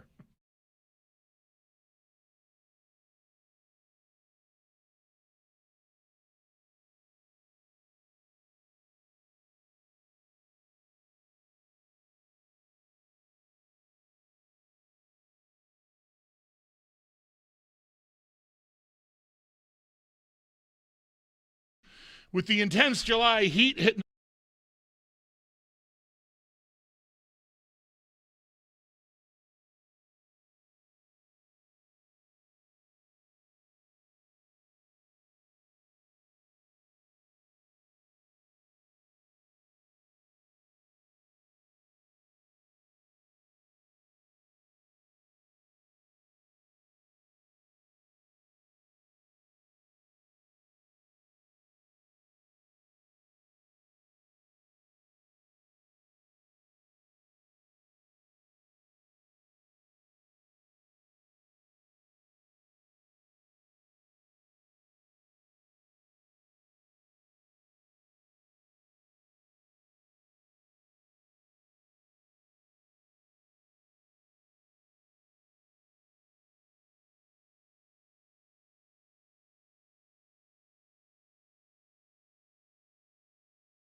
On Monday's show, we expect Aaron Schatz to hang out with us for a little bit. Yep. And I think uniforms. Yeah, I expect to be completely flooded with,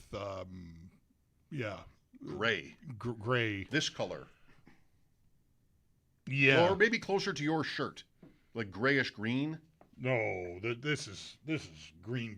Yeah, no, this is not. I don't. In between the duct tape and the shirt. Yeah. Gray. Green. The helmet is going to just be a problem for me. I don't really mind the gray. I don't know how it's going to go over my senses not well. Because, fans, all they want is them to wear the stuff Kelly and Bruce wore. And Thurman and Andre and all. I don't want to leave Daryl Talley. I'll stop. Mark Pike. Okay, thank you.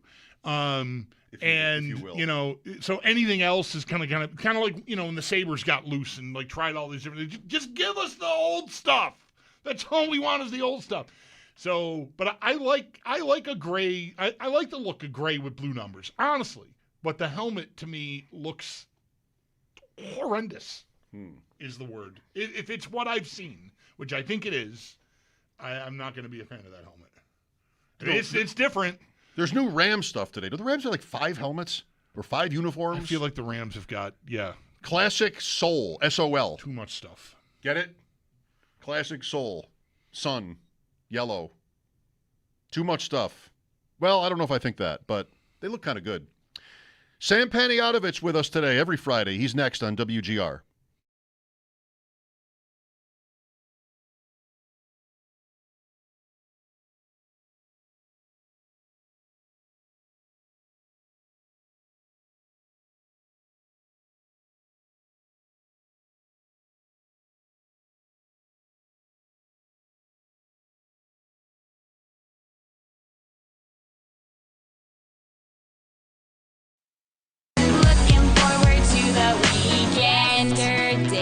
Thursday, today, yeah, it's Friday.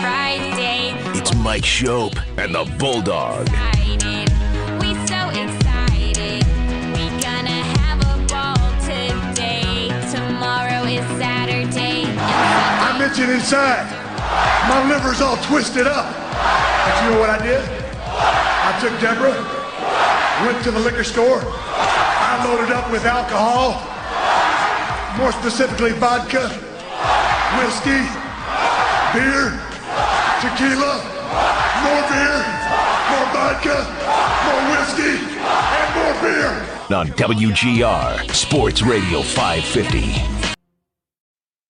Looking forward to the weekend. Day was Thursday, today, yeah, it's Friday.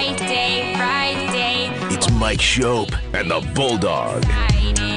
We so excited, we gonna have a ball today. Tomorrow is Saturday. I'm itching inside. My liver's all twisted up. But you know what I did? I took Deborah, went to the liquor store, I loaded up with alcohol, more specifically vodka, whiskey, beer, tequila, more beer, more vodka, more whiskey, and more beer.